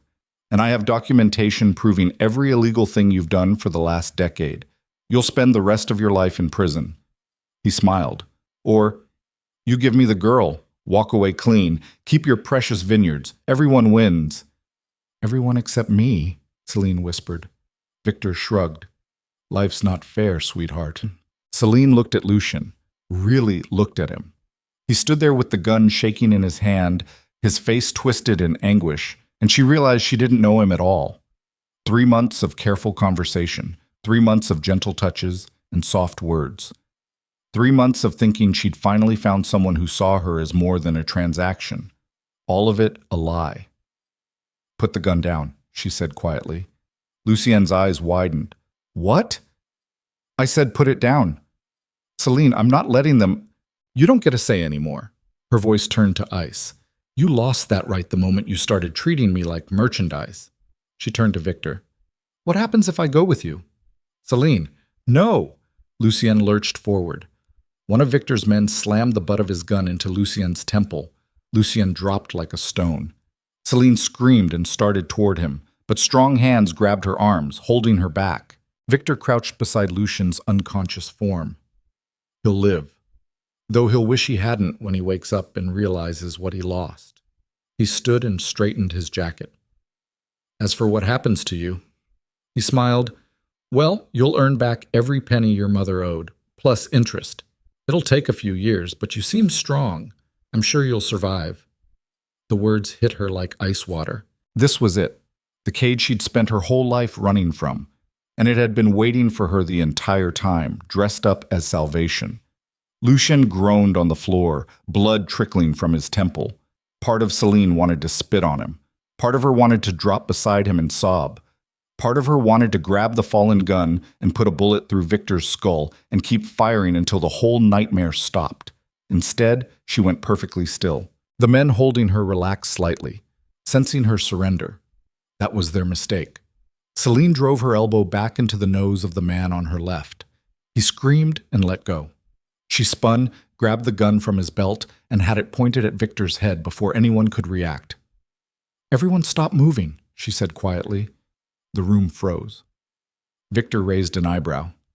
You know how to use that? Her hand shook. Want to find out? Even if you kill me, my men will kill you. And Lucien, is that what you want? Celine's finger hovered over the trigger. She could do it. One bullet, one squeeze. Victor would drop, and maybe, just maybe, she'd have enough time to get Lucien out before... Before what? Before she became exactly the kind of person she'd spent her whole life terrified of becoming? The gun felt heavy in her hands. Wrong. She wasn't a killer. She was just a girl who wanted to be free. Slowly, she lowered the weapon. Victor smiled. Smart choice. I'll go with you, Celine said. But not because you're forcing me, because I'm choosing it. What's the difference? The difference is I'm walking out of here on my own 2 feet. And someday, I'm going to walk right back. And when I do, she looked Victor dead in the eyes. You better hope you're already dead. Something flickered across Victor's face, almost like respect. Take her, he said to his men. They grabbed her arms again, gentler this time. As they dragged her toward the door, Celine looked back one last time. Lucien was trying to push himself up, blood streaming down his face. His eyes locked on hers. He looked shattered. Good. Let him feel what it's like to lose something he should have protected. Celine, he choked out. I'm sorry, I'm so... You were right, she said quietly. You are a monster. Then she turned her back on him and walked into hell with her eyes wide open, because at least this time she was the one choosing to go. The van smelled like rust and sweat and something else underneath, fear maybe, or blood that had soaked into the metal floor years ago and never completely washed out. Celine sat wedged between 2 of Victor's men on a bench that cut into her spine with every bump in the road. Her wrists were zip-tied in front of her, the plastic cutting into skin already rubbed raw. One of the men kept his hand on her shoulder, not rough, but firm enough to remind her that running wasn't an option. Not yet, anyway.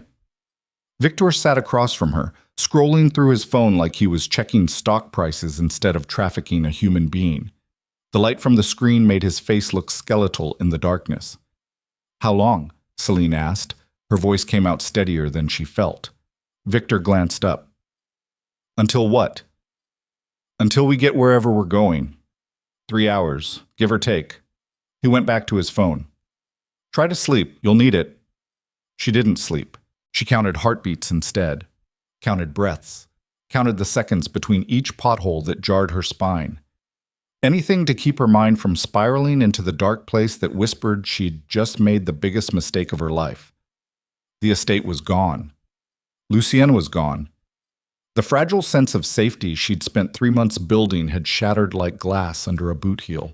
And the worst part, the part that made her stomach turn, was that she'd almost believed it was real. She closed her eyes and saw his face. The way he'd looked at her in the library. The careful way he touched her like she was something precious. The softness in his voice when he told her she was worth saving. All of it calculated. All of it a transaction. She'd been merchandise from the very beginning. She just hadn't known the sale was still pending. You're angry, Victor said. Celine opened her eyes. He was watching her now, his phone lowered. At him. At yourself. At me. I can see it. You're very perceptive. I've been doing this a long time. I know what betrayal looks like. He leaned forward slightly. But here's what you need to understand. Lucien Moretti is not the man you think he is. He's not some misunderstood anti-hero. He's a businessman. And in business, everything is negotiable, including people, especially people. Victor smiled without warmth. The sooner you accept that, the easier this will be. What if I don't want it to be easy? Then you'll suffer, and eventually you'll break anyway. Everyone does. He said it so matter-of-factly, like he was explaining basic math. Celine looked at the two men flanking her. Both stared straight ahead, expressions blank. They'd heard this speech before, probably delivered it themselves to other girls in other vans on other nights. What happens when we get there? She asked. Processing, medical exam, documentation. And then? Then you work. Victor's eyes were flat, empty. You'll be placed with a client. What happens after that depends on how cooperative you are. The words settled over her like a shroud. This was real. This was happening.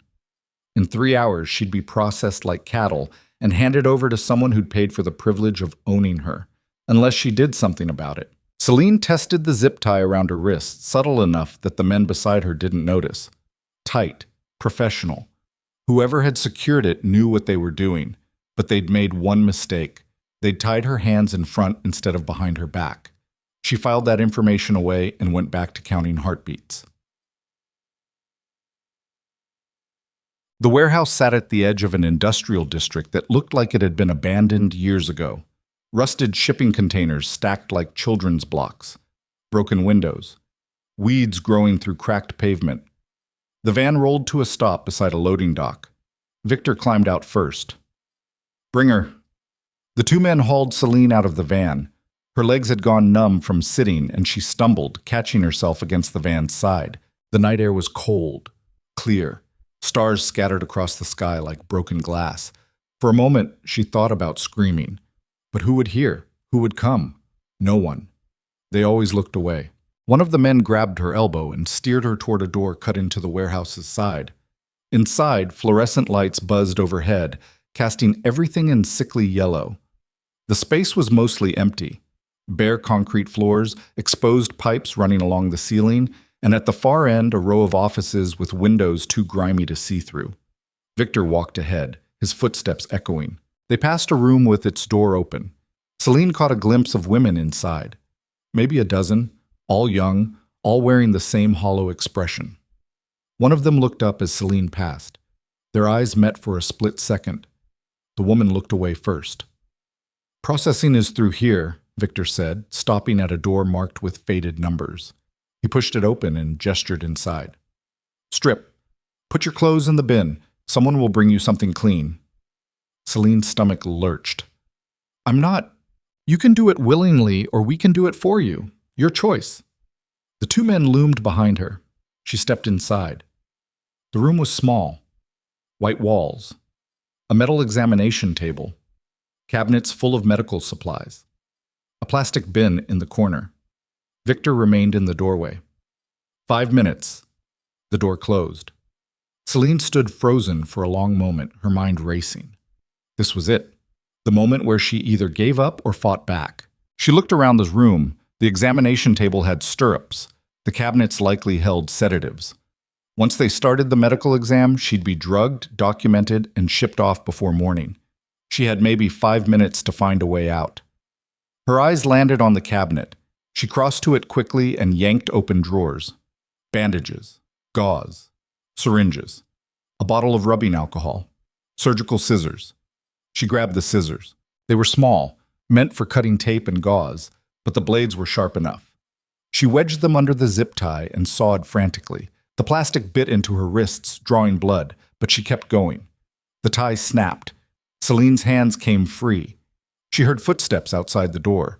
She dropped the scissors into her pocket, stripped off her shirt, and had just pulled it over her head when the door opened. A woman in scrubs walked in carrying a clipboard. She was older, tired-looking, with gray hair pulled back in a bun. She barely glanced at Celine. On the table. I need to use the bathroom first. The woman sighed. You've got 2 minutes. She pointed to a door on the far wall. Celine walked toward it, forcing herself to move slowly, naturally. Her heart hammered against her ribs so hard she thought it might burst through her chest. The bathroom was barely bigger than a closet, toilet, sink, a narrow window high up on the wall. Celine locked the door and climbed onto the toilet. The window was small, maybe 2 feet across, covered with wire mesh. She pushed against it, rusted but holding. She pulled out the scissors and started working on the mesh, prying at the corners where it connected to the frame. The metal cut into her palms. Blood made her hands slick. Outside, someone knocked. Hurry up. I'm sick, Celine called back, forcing her voice to shake. I think I'm going to throw up. Then throw up and get out here. She kept working. The mesh came free on one side, then another. The knocking came again, harder. Open the door. Just a second. Now. Celine yanked the mesh free and shoved the window open. Cold air rushed in. The door handle rattled. She pulled herself up, squeezing through the narrow opening. The window frame scraped her ribs, her hips. For a terrible moment, she thought she was stuck, wedged between inside and outside, trapped. Then she was through. She dropped 6 feet and hit the ground hard, knocking the wind from her lungs. Pain shot through her ankle. Behind her, voices shouted. The door crashed open. Celine ran. Her ankle screamed with every step, but she didn't stop. She cut between buildings, vaulted over a chain-link fence, and kept moving. Behind her, she heard engines starting, doors slamming, men yelling. They were coming. She ducked into an alley and pressed herself against the wall, chest heaving, trying to breathe quietly. Headlights swept across the street. A car rolled past slowly, searchlights cutting through the darkness. She waited until it passed, then ran again. The industrial district stretched out like a maze. Every building looked the same. Every street led to another identical street. She had no idea where she was or which direction led to civilization. She just knew she had to keep moving. Her lungs burned. Her ankle throbbed. Blood from her torn wrists left a trail behind her. She rounded a corner and nearly collided with a fence. Dead end. Footsteps echoed behind her. Celine spun. 2 of Victor's men appeared at the mouth of the alley, silhouetted against the streetlights beyond. One of them smiled. Stupid girl, he said. Where exactly did you think you were going? Celine's hand closed around the scissors in her pocket. The men advanced. She waited until they were close enough, then lunged forward, driving the scissors toward the nearest one's throat. He caught her wrist mid-swing, his grip like iron. The second man grabbed her from behind, pinning her arms. She thrashed, kicked, tried to bite, but they were stronger, trained, prepared for this. The scissors clattered to the ground. Victor's going to be pissed, the first man said. He pulled out a phone. Yeah, we got her, north side by the... The back of his head exploded. The sound came a split second later. A gunshot, sharp and flat in the cold air. The man dropped like a puppet with cut strings. The one holding Celine froze, eyes wide. Another shot. He fell backward, pulling Celine down with him. She scrambled away from the body, hands shaking, ears ringing from the gunshots. A figure emerged from the shadows at the end of the alley. Lucien. Blood still crusted the side of his face from where Victor's man had hit him. His suit was torn. His eyes were wild, manic, barely human. He held a gun in each hand. Get up, he said, his voice raw. Celine didn't move. You shot them. Get up. You killed them. Celine, Chet. He stepped closer. We don't have time. Victor has at least a dozen men in this district. If we don't move now... How did you find me? I have a tracker on every vehicle that comes within 5 miles of the estate. Now get up before I carry you. She pushed herself to her feet. Her ankle nearly gave out, but she forced herself to stay upright. Lucien looked at her properly for the first time. His expression cracked when he saw the blood on her wrists, the torn clothes, the way she was favoring one leg. Did they... No. Her voice came out flat, dead. But they were going to. Something murderous flickered across his face. Where is Victor? The warehouse, 3 blocks south. How many men? I don't know, 10? 12? Lucien nodded slowly. His hands tightened on the guns. You're going after him, Celine said. It wasn't a question. Yes. You'll die. Probably. Then why... Because he took you. Lucien's voice dropped to something cold and terrible. And no one gets to do that twice.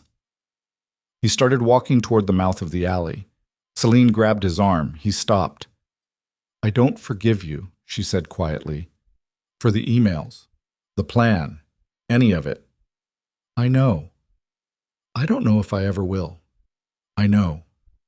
But I'm not letting you walk into that warehouse alone. Lucien turned to look at her. Blood and shadow carved his face into something almost unrecognizable. You can barely stand. I can walk, I can fight, and I'm sure as hell not hiding in an alley while you play martyr. This isn't your fight. Like hell it isn't. Her voice turned sharp. He was going to sell me, process me like livestock. You think I'm going to let him walk away from that? They stared at each other across 3 feet of blood-stained concrete. Finally, Lucien reached into his jacket and pulled out a knife. He handed it to her. Stay behind me. If anyone gets close, you go for the throat or the gut. Don't hesitate. Don't think. Just move. Celine took the knife. The weight felt wrong in her hand, foreign, but she gripped it anyway.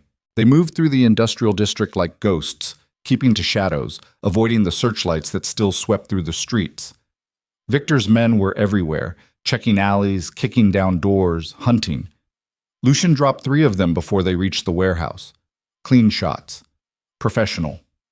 He didn't even slow down. Celine tried not to look at the bodies. They approached the warehouse from the north side, where a rusted fire escape clung to the building's exterior.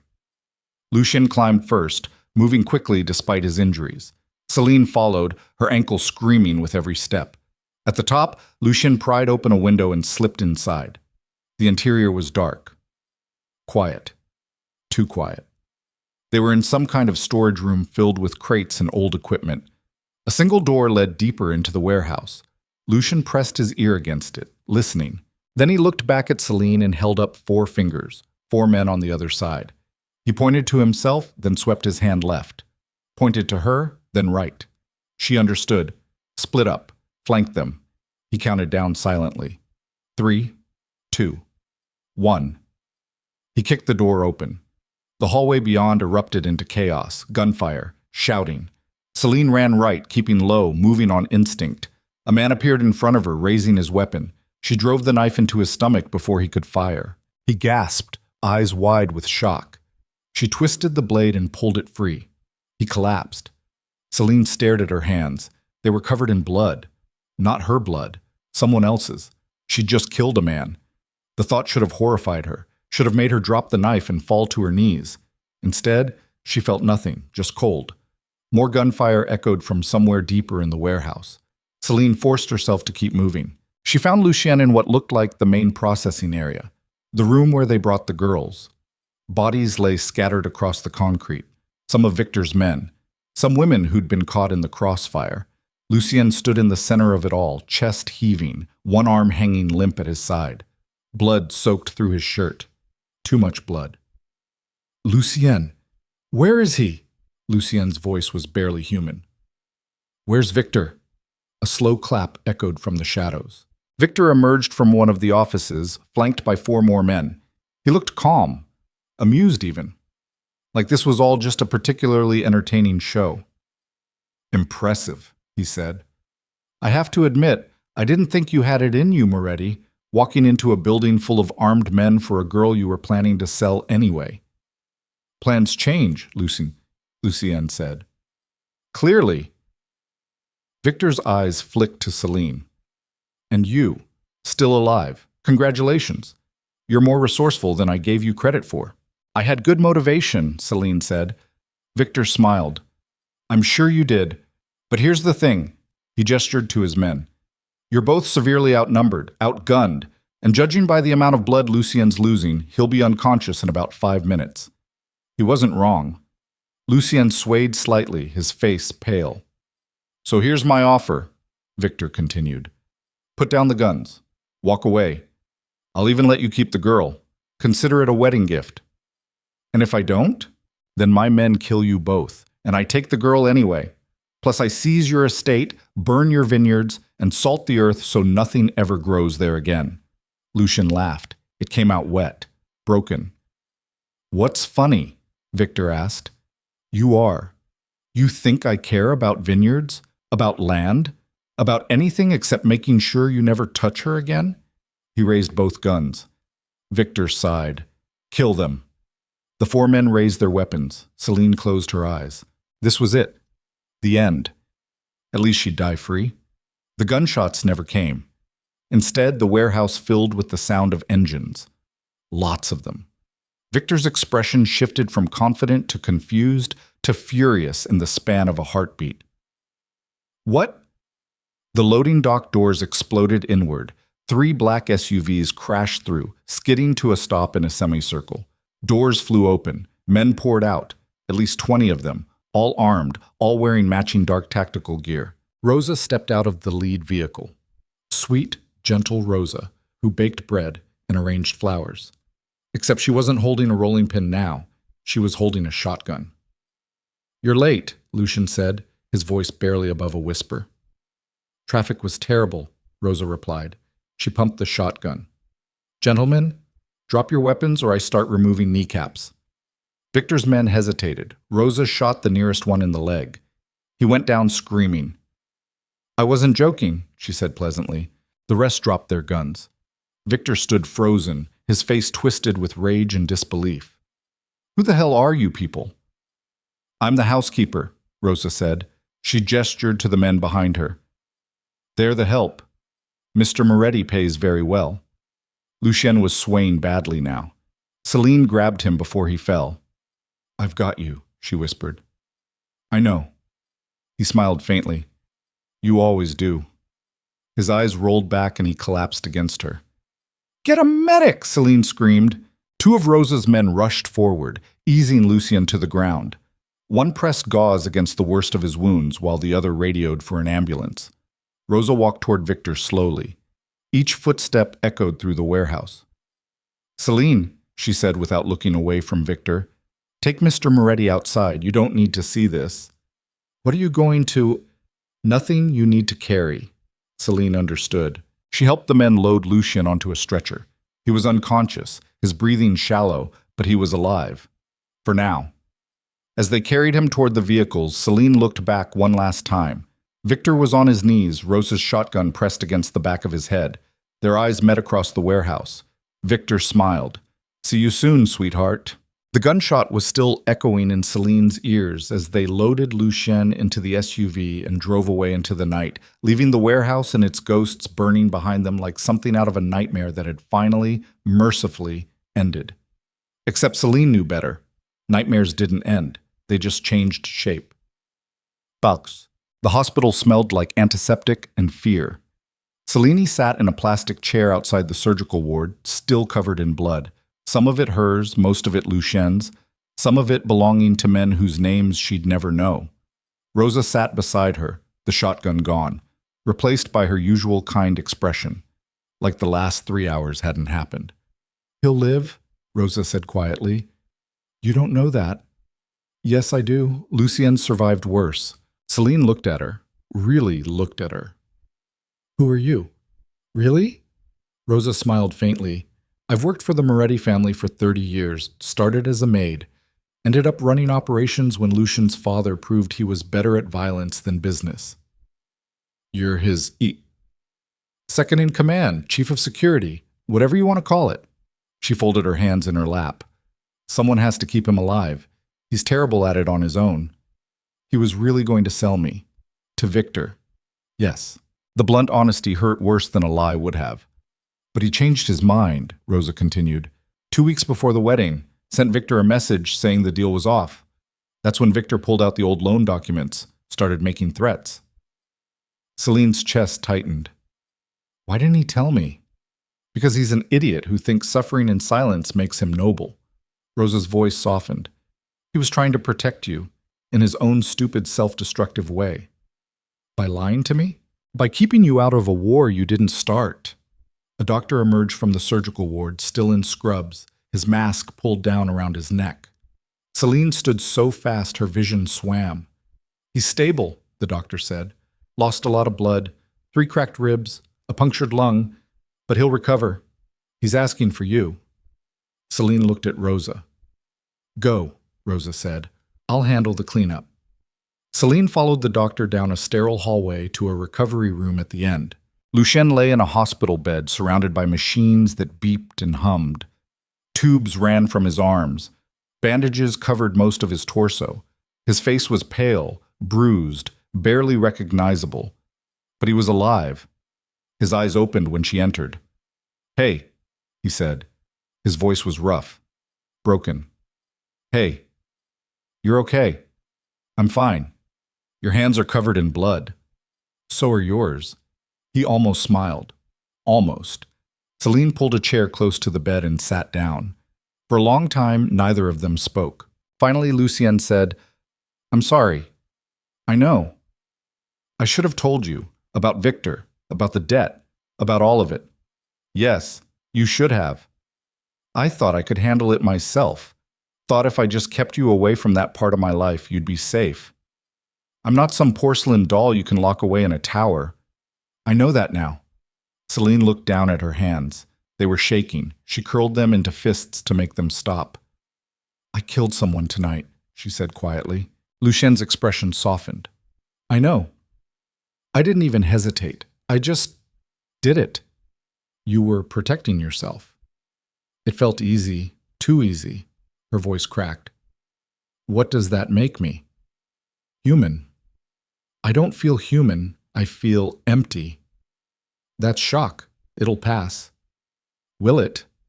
She looked at him. "Or will I wake up tomorrow and still feel nothing?" Lucien reached out slowly and took her hand. His palm was warm despite everything. "You're allowed to feel nothing for a while," he said quietly. "The guilt comes later, trust me. I don't want to be like you." "Good. I don't want that either." Celine's throat burned. "I don't know if I can do this." "Do what?" "This. Us. Any of it. I don't know if I can be with someone whose life is built on violence." Lucien was quiet for a long moment. When he spoke again, his voice was barely audible. "Then don't." Celine blinked. "What?" "The contract still stands. You're free. You've always been free." His thumb traced circles on the back of her hand. "I won't blame you if you walk away. After tonight, I wouldn't blame you for running as far and as fast as you can. Is that what you want?" "What I want doesn't matter. Answer the question." He looked at her, really looked at her. And for the first time since she'd known him, the mask fell away completely. No coldness, no distance, just raw, aching honesty. "I want you to stay," he whispered. "I want to wake up tomorrow and see you there. I want to spend the rest of my life trying to be worthy of the choice you made tonight." His voice broke. "But I don't get to ask for that. Not after what I did. Not after what I put you through." Tears burned behind Celine's eyes. "You're right," she said. "You don't." She saw the light die in his eyes. "But I'm staying anyway."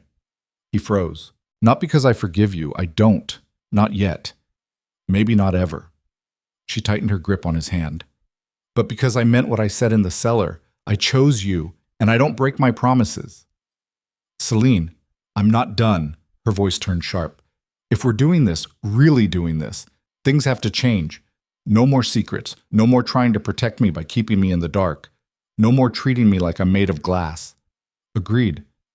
"I'm serious, Lucien. One more lie and I'm gone. For good." "I know." "Do you?" "Because you have a habit of deciding what's best for me without asking." He nodded slowly. "You're right, and I'm sorry. I'll do better." "You better." They sat in silence for a moment, surrounded by the beeping machines and the sterile smell of hospital air. Then Lucien said, "For the record, you were incredible tonight. I stabbed a man. You survived, against impossible odds most people would have broken. Maybe I did break. Maybe you just can't see the cracks yet. I see them. I've always seen them." He brushed his thumb across her blood-stained knuckles. "But cracks don't make you weak. They make you real." Celine's chest tightened. She leaned forward and kissed him, gentle, careful, like he was the one made of glass now. When she pulled back, his eyes were wet. "Don't die," she whispered. "I'll try my best. Promise me." "I promise." She rested her forehead against his, breathing him in, blood, an antiseptic, and something underneath that was just him. They stayed like that until the nurses came to check his vitals, until the dawn light started creeping through the window, until the nightmare of the night before started feeling like something they might actually survive. And somewhere in the distance, in a warehouse reduced to ash and smoke, Victor's empire burned. But neither of them knew yet that some fires never really die. They just wait for the wind to change direction.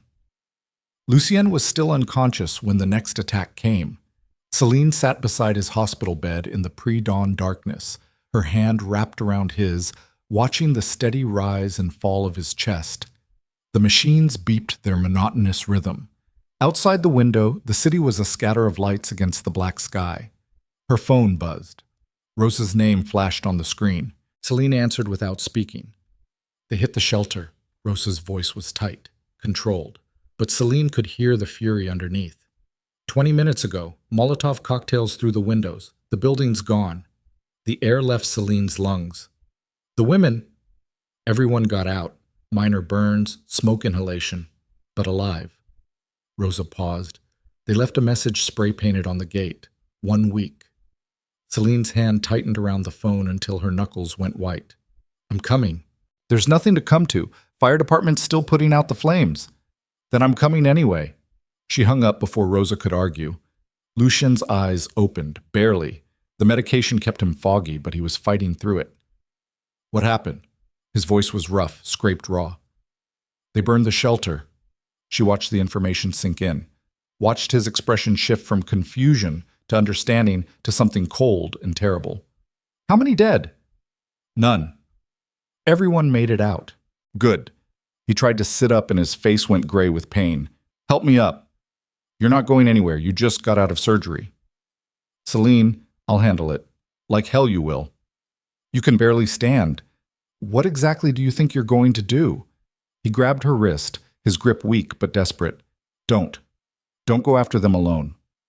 I'm not going after anyone. I'm going to see the damage. Make sure everyone's safe, that's all. She could see him trying to read her face, trying to figure out if she was lying. She probably was. She pulled her hand free gently and stood. Rest. I'll be back in a few hours. Celine, but she was already walking out the door. The shelter was a smoking ruin. Celine stood across the street watching firefighters pour water onto the collapsed structure. The building she'd spent months transforming into something safe, something good, was reduced to charred timbers and ash. The women who'd been living there huddled together on the sidewalk, wrapped in blankets the paramedics had given them. Some were crying. Some just stared at the flames with hollow eyes. Maria saw Celine first. The young woman she'd welcomed just weeks ago crossed the street, still in her nightgown, face streaked with soot. I'm so sorry, Maria said, tears streaming. We tried to save what we could, but it happened so fast. It's not your fault. Celine pulled her into a hug. None of this is your fault. Where are we supposed to go now? Celine looked at the smoking ruins, at the message spray-painted across the gate in dripping red letters. 1 week. The estate, she said. All of you. Pack whatever you can carry. Rosa's sending cars. Are you sure? I mean, after everything, I'm sure. She released Maria and turned to Rosa, who stood a few feet away talking quietly into her phone. How many men do we have left? Celine asked when Rosa hung up. 15, maybe 20 if I call in favors. Against how many of theirs? Hard to say. Anton's smart. He's been recruiting. Could be 30, could be 50. So we're outnumbered. Significantly, Celine watched the flames consume what was left of the shelter's roof. Then we don't fight them head on. What are you thinking? I'm thinking Anton made a mistake. He showed me his hand. He told me exactly what he wants. $2 million. No. Celine turned to face Rosa. He wants us to roll over, to break, to prove that we're weak. She felt something cold and sharp settle in her chest. So we show him exactly how strong we really are. Rosa's eyes narrowed. I'm listening. They moved the women to the estate before sunrise. Rosa had already prepared the east wing, fresh linens, hot food, medical supplies for the ones who needed treatment for burns and smoke inhalation. Celine walked through the rooms, making sure everyone had what they needed, checking on children, holding hands, offering the kind of quiet comfort she wished someone had offered her once. When she finally returned to Lucien's study, Rosa was waiting with a pot of coffee and grim determination carved into her face. "The men are ready," Rosa said. 15 of ours, all armed, all loyal." "Good." Celine poured herself coffee even though her hands shook too badly to hold the cup steady. "What about Anton?" "He's holed up in the old textile factory on the north side, fortified position, guards on every entrance." "How do we get in?" "We don't. Not directly." Rosa spread blueprints across the desk. "But there's a storm drain that runs underneath the building, exits into the loading dock. If we can get a team inside, then we flank them from behind while they're watching the front." "Exactly." Celine studied the blueprints. The plan was risky, dangerous, the kind of thing that got people killed even when it worked, but they were out of options.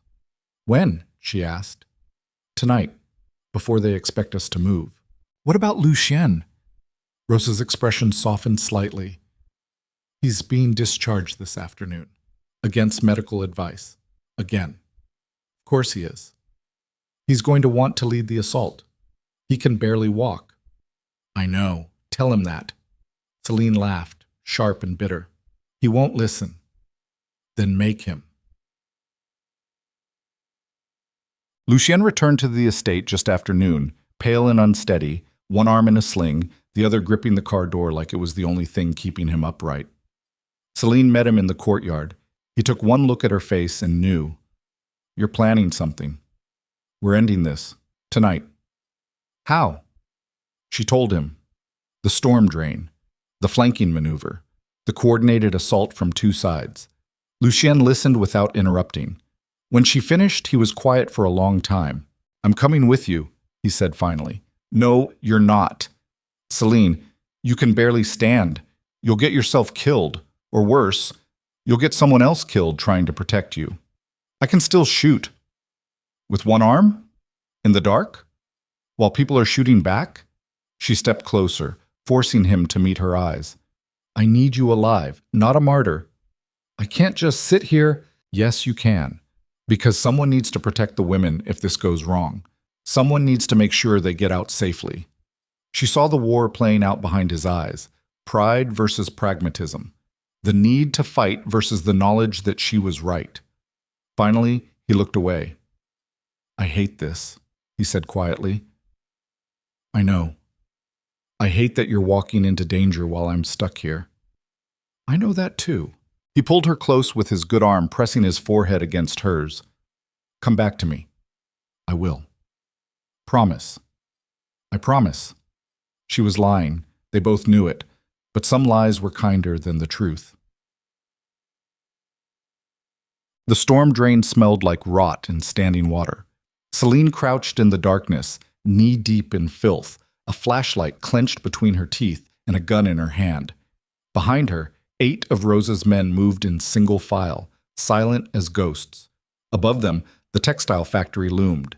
She could hear footsteps on the floor overhead. Voices. The scrape of furniture being moved. Anton's men, preparing for a siege that was going to come from a completely different direction. Rosa's voice crackled through the radio. "Team 1 in position, waiting on your signal." Celine keyed her mic. 60 seconds. They moved forward through the drain. The tunnel curved, then opened into a larger chamber. Rusted pipes, concrete walls slick with condensation, and at the far end a ladder leading up to a metal grate. Through the grate, Celine could see the loading dock. 2 guards stood 10 feet away, smoking cigarettes and talking in low voices. She gestured to the man behind her. He raised a silenced pistol. 2 muffled shots. Both guards dropped. The team moved fast. Up the ladder, through the grate, fanning out across the loading dock with practiced efficiency. Celine's heart hammered so hard she could hear it in her ears. Her hands were slick with sweat. Every nerve screamed at her to run. She forced herself to keep moving. They crossed the loading dock and entered the factory proper. The interior was vast. Open floor plan. Old machinery left to rust.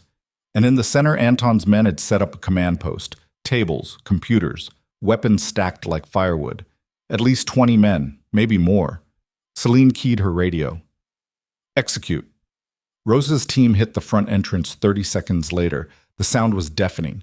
Flashbangs, gunfire, shouting. Anton's men spun toward the front, weapons raised, completely focused on the assault coming from that direction, which meant they never saw Celine's team behind them. The firefight lasted less than 3 minutes. It felt like hours. Celine dropped behind a concrete pillar as bullets tore through the air around her. She could smell cordite and blood, could hear men screaming, could see muzzle flashes in the darkness like stars exploding. One of Anton's men appeared to her right, swinging his weapon toward her. She fired first. He went down. She didn't let herself think about it, didn't let herself process the fact that she'd just killed someone else. Just kept moving, kept firing, kept surviving. When the shooting finally stopped, the factory floor was littered with bodies. Anton's men, some of Rosa's. Too many. Celine's ears rang, her hands shook. She wanted to throw up but forced it down. Rosa appeared through the smoke, blood streaking her face from a cut above her eye. "Where's Anton?" "Ran back exit, 2 men with him." "Follow them." "Celine." "I said follow them." Rosa nodded and disappeared with 3 of her men. Celine stood alone in the carnage, breathing hard, trying to remember why they'd started this, trying to remember what they were fighting for. The answer came to her in Lucian's voice. You were someone standing at the edge of a fire while everyone else watched. She'd been saved from one fire. She wasn't going to let Anton drag her back into another. She reloaded her weapon and followed Rosa out the back exit. Bonk! They found Anton 3 blocks away, pinned down in an alley by Rosa's team. His 2 bodyguards were already dead. He crouched behind a dumpster, weapon raised, blood streaming from a wound in his leg. Celine stepped into the alley alone. Anton saw her and laughed. The sound was wet, pained, edged with hysteria. "The little wife," he said. "Come to finish the job yourself?" "Drop the gun." "Or what? You'll shoot me?" He gestured at the men surrounding him. "They'll do that anyway. At least this way I take you with me." "You're already bleeding out. You've got maybe 10 minutes before you pass out." "Then I better make them count." He raised his weapon. Celine was faster. The shot caught him in the shoulder, spinning him around. The gun flew from his hand and clattered across the pavement. Anton collapsed against the dumpster, gasping. Celine walked toward him slowly. Behind her, she heard Rosa shouting something, but the words didn't register. She stood over Anton, gun pointed at his head. "The footage," she said. "Where is it?" He smiled through the pain. "Cloud storage, encrypted. If I die, it gets released automatically." "You're lying." "Maybe. Maybe not. Only one way to find out." She pressed the barrel against his forehead. His smile widened. "Do it. Pull the trigger. Become exactly what Victor always knew you were, a killer." Her finger tightened on the trigger. She could end this. Right now. 1 bullet and Anton Volkov stopped being a problem. But he was right. If she pulled this trigger, if she executed a wounded man in cold blood, she wouldn't be defending herself anymore. She'd just be a murderer. Slowly, she lowered the gun. "Rosa." "Yeah?" "Call the cops. Anonymous tip. Weapons trafficking. Multiple casualties. Let them clean this up." Anton's smile faded. "You're making a mistake." "Probably, but it's mine to make." She turned and walked away, leaving him bleeding in the alley, leaving the decision in someone else's hands. Sometimes survival wasn't about killing your enemies. Sometimes it was about refusing to become them. But the police took Anton into custody 20 minutes later. By then, Celine and Rosa's team were long gone, disappeared into the early morning streets like they'd never been there at all. Rosa drove in silence, her knuckles white on the steering wheel. "You should have killed him," she said finally. "I know." "He's going to talk, cut a deal, give up names." "Let him." "Celine." I'm tired, Rosa." Celine's voice came out flat, empty. "Tired of killing, tired of being afraid, tired of living like every day might be my last. That's the world Lucian lives in. I know, but it doesn't have to be mine." Rosa glanced at her. "What are you saying?" "I'm saying I'm done. With all of it. The violence, the wars, the endless cycle of revenge."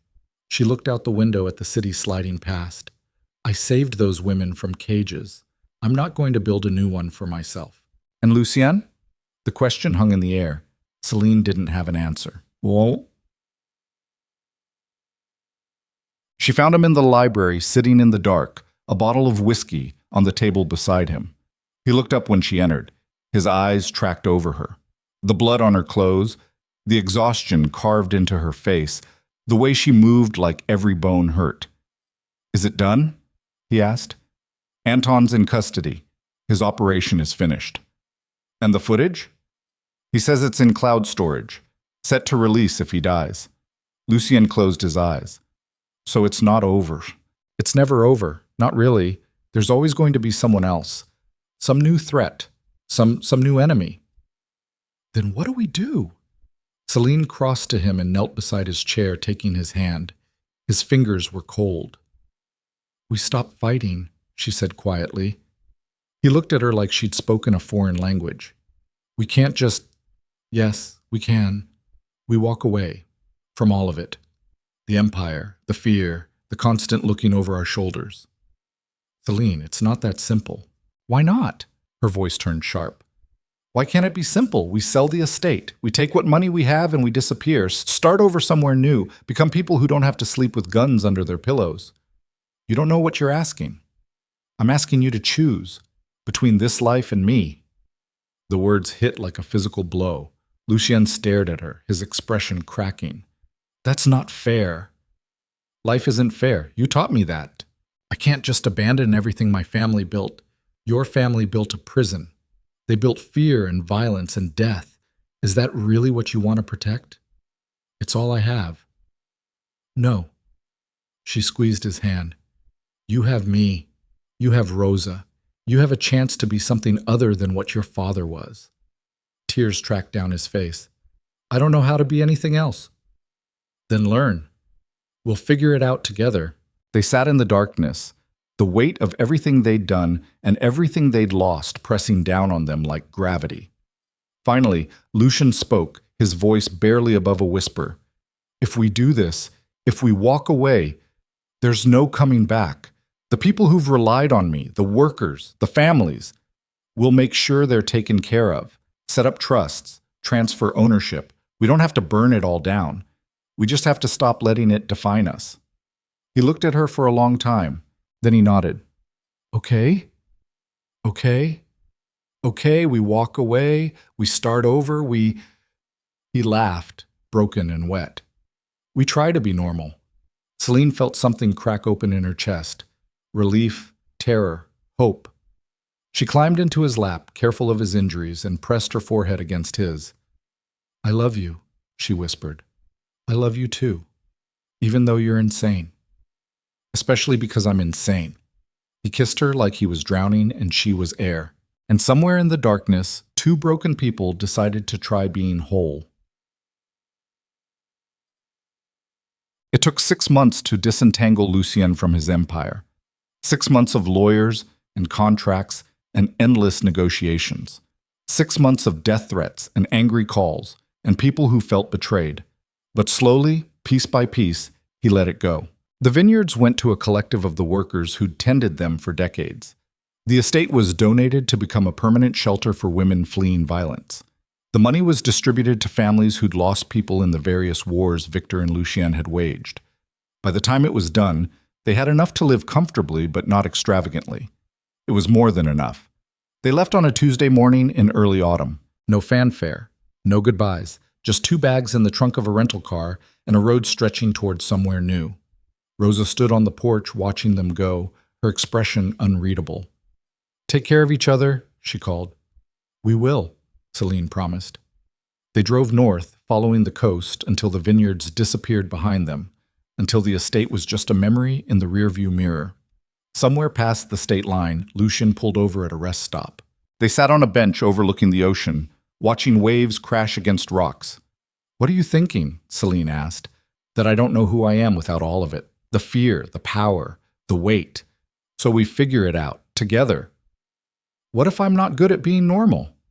"Then you'll be terrible at it, and I'll love you anyway." He smiled, really smiled, the kind that reached his eyes and made him look young. "What about you?" he asked. "Any regrets?"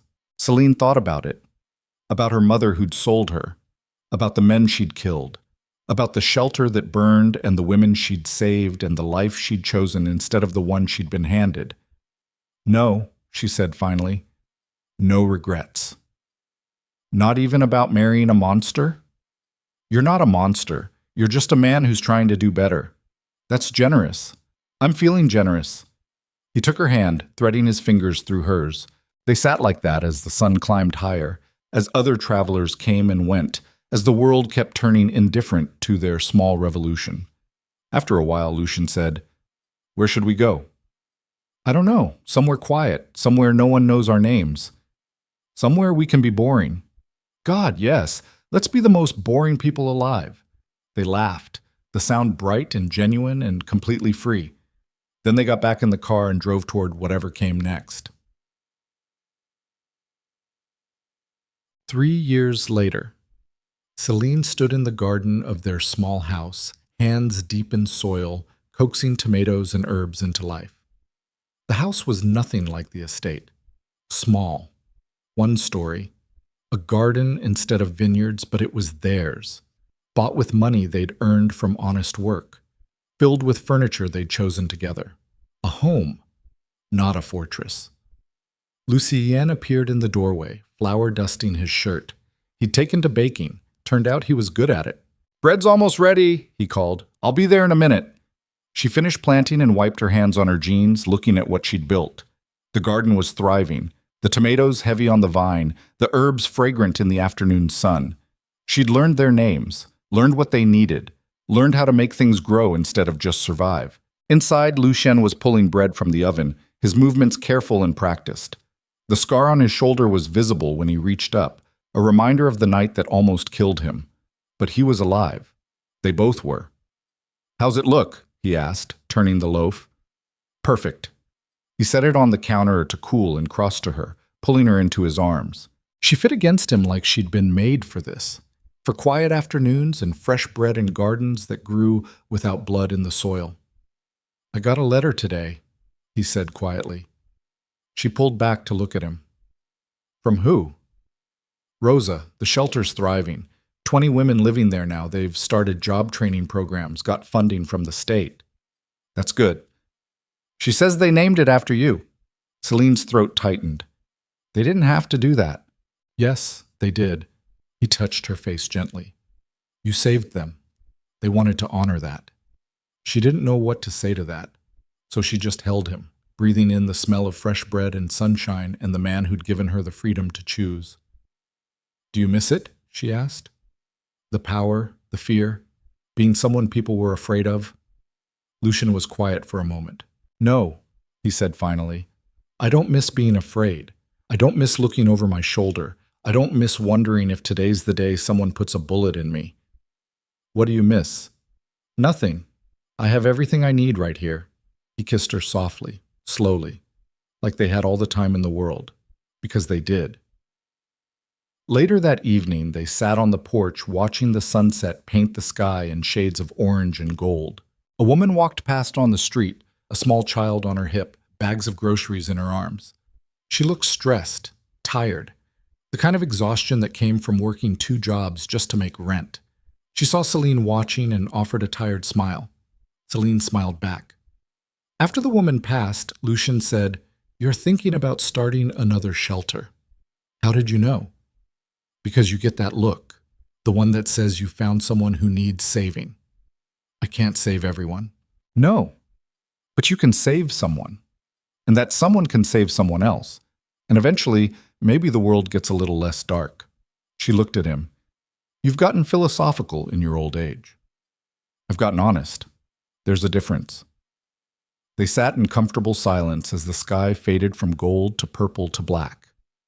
Stars appeared one by one, distant and cold and beautiful. "What do you think happens to people like us?" Celine asked. "People who've done terrible things but are trying to do better?" "I don't know. Maybe we just keep trying, keep choosing to be better every single day. Maybe that's enough." "Is it?" "It has to be, because it's all we've got." Celine leaned her head against his shoulder, feeling the steady rhythm of his breathing, the warmth of his body beside hers. "I'm glad I stayed," she said quietly. "Me too." even though I'm difficult. Especially because you're difficult. She smiled in the darkness. And as the night settled around them, as the world turned toward tomorrow, Celine thought about the scared 20-year-old girl who'd walked down an aisle believing her life was over. That girl had been wrong about so many things. She'd been wrong about monsters, wrong about love, wrong about freedom. She'd thought freedom meant escape, but real freedom meant choice. The choice to stay when everyone expected her to run. The choice to fight when it would have been easier to surrender. The choice to love a broken man and let him love her back. The choice to wake up every morning and build something good from the ashes of something terrible. It wasn't a fairy tale. There was no happily ever after. Just two people choosing each other, one day at a time, one breath at a time, one small act of kindness at a time. And maybe that was enough. Maybe that was everything. Celine closed her eyes and let herself believe it. Somewhere in the distance, a dog barked. A car drove past. The world kept turning, indifferent and infinite. And in a small house with a garden full of growing things, two people who'd walked through hell and somehow found their way back held each other in the darkness. Not because they had to, but because they chose to, every single day. Free.